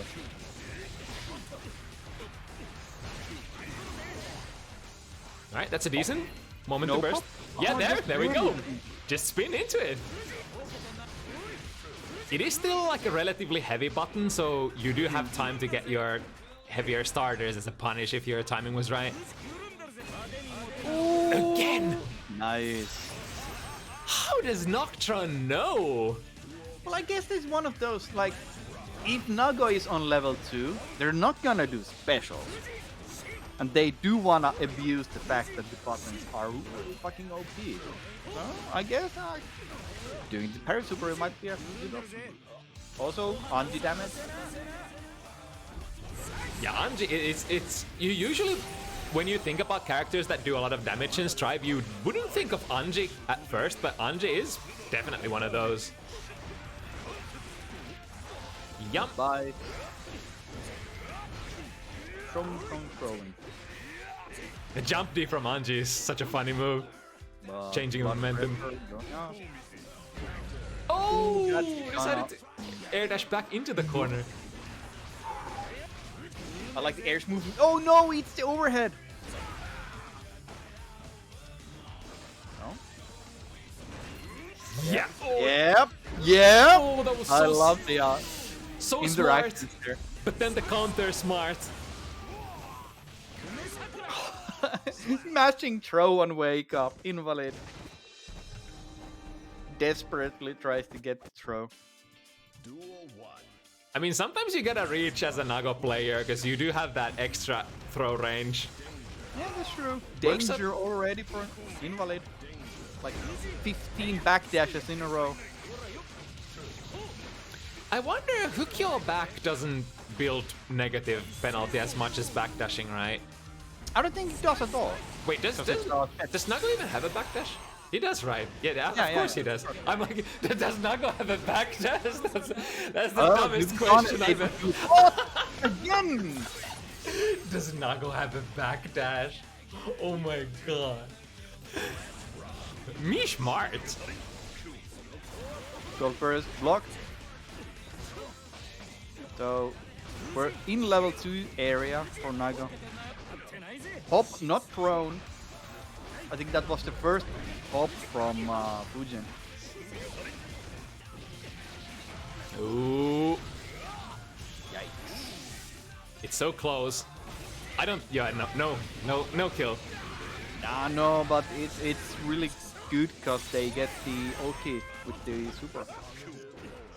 Yeah. A shame that they did double jump, but then again, ooh, was that the super? Yeah. Yeah, that was a parry super. Very fuck, what's the word? I'm thinking of amphibious. I've been doing the joke too much. Ambitious. That's the word I'm looking for. A fun OTG hit there. The soft knockdown pushes Invalid further in the corner. Not the movement now.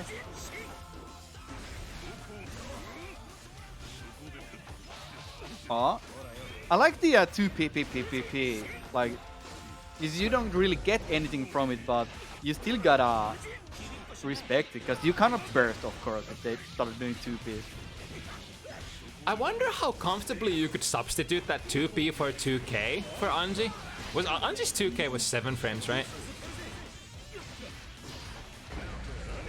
Or instant burst, yeah. You gotta go burst. Oh, straight into it. But the Didn't get OTG! The Beyblade whiffing. Oh no, Noktron! you're dead. Oh.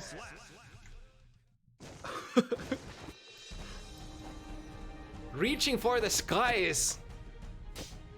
いつでも相手になってやんぜ But not quite there. Noktron, first to attain the fabled 6 points. And now it gets pressuring. Now it gets kind of awkward for Invalid. Yeah, Invalid been also popping a lot. Like, a lot of those dot rages coming up, and I guess it's not a massive issue, because like some of them have been on hit, not punished properly, but also a couple times just losing because of them.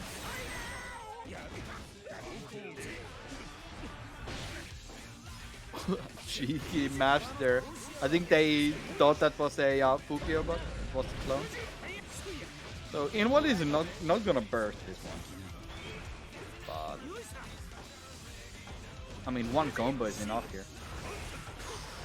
This would be a sick comeback if... Everything, they're gonna get chipped here. Yeah. Yeah. Nothing they can do. There's the one time when you're like, oh yes, I get to do infinite amount of specials. Doesn't matter, I will go bust, but you will die before I do. Well, Noktron did have the burst there, so technically they could have bursted perfectly and waited for the pop and punish. Oh, right. But it's so risky to gamble the burst when Naga's doing specials, because, you know, they're just gonna might be just blocking. And the same thing again, maybe? Ooh, Noktron really wants this. Oh no, Invalid mashing on minus. One hit. What's it gonna be?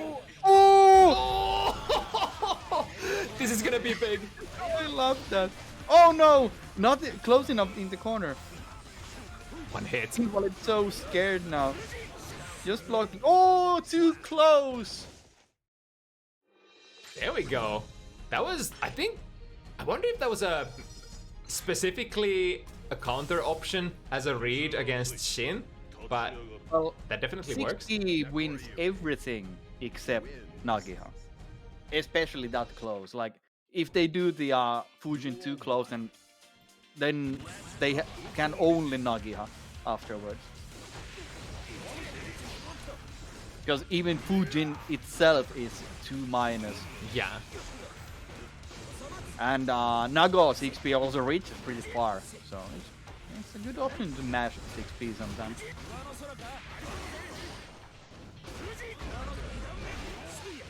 We are level 2 blood already. And Noktron Interesting finding... situation after the wall break, because now Nago can't just mash shit right after. And yeah, that's it. Set point.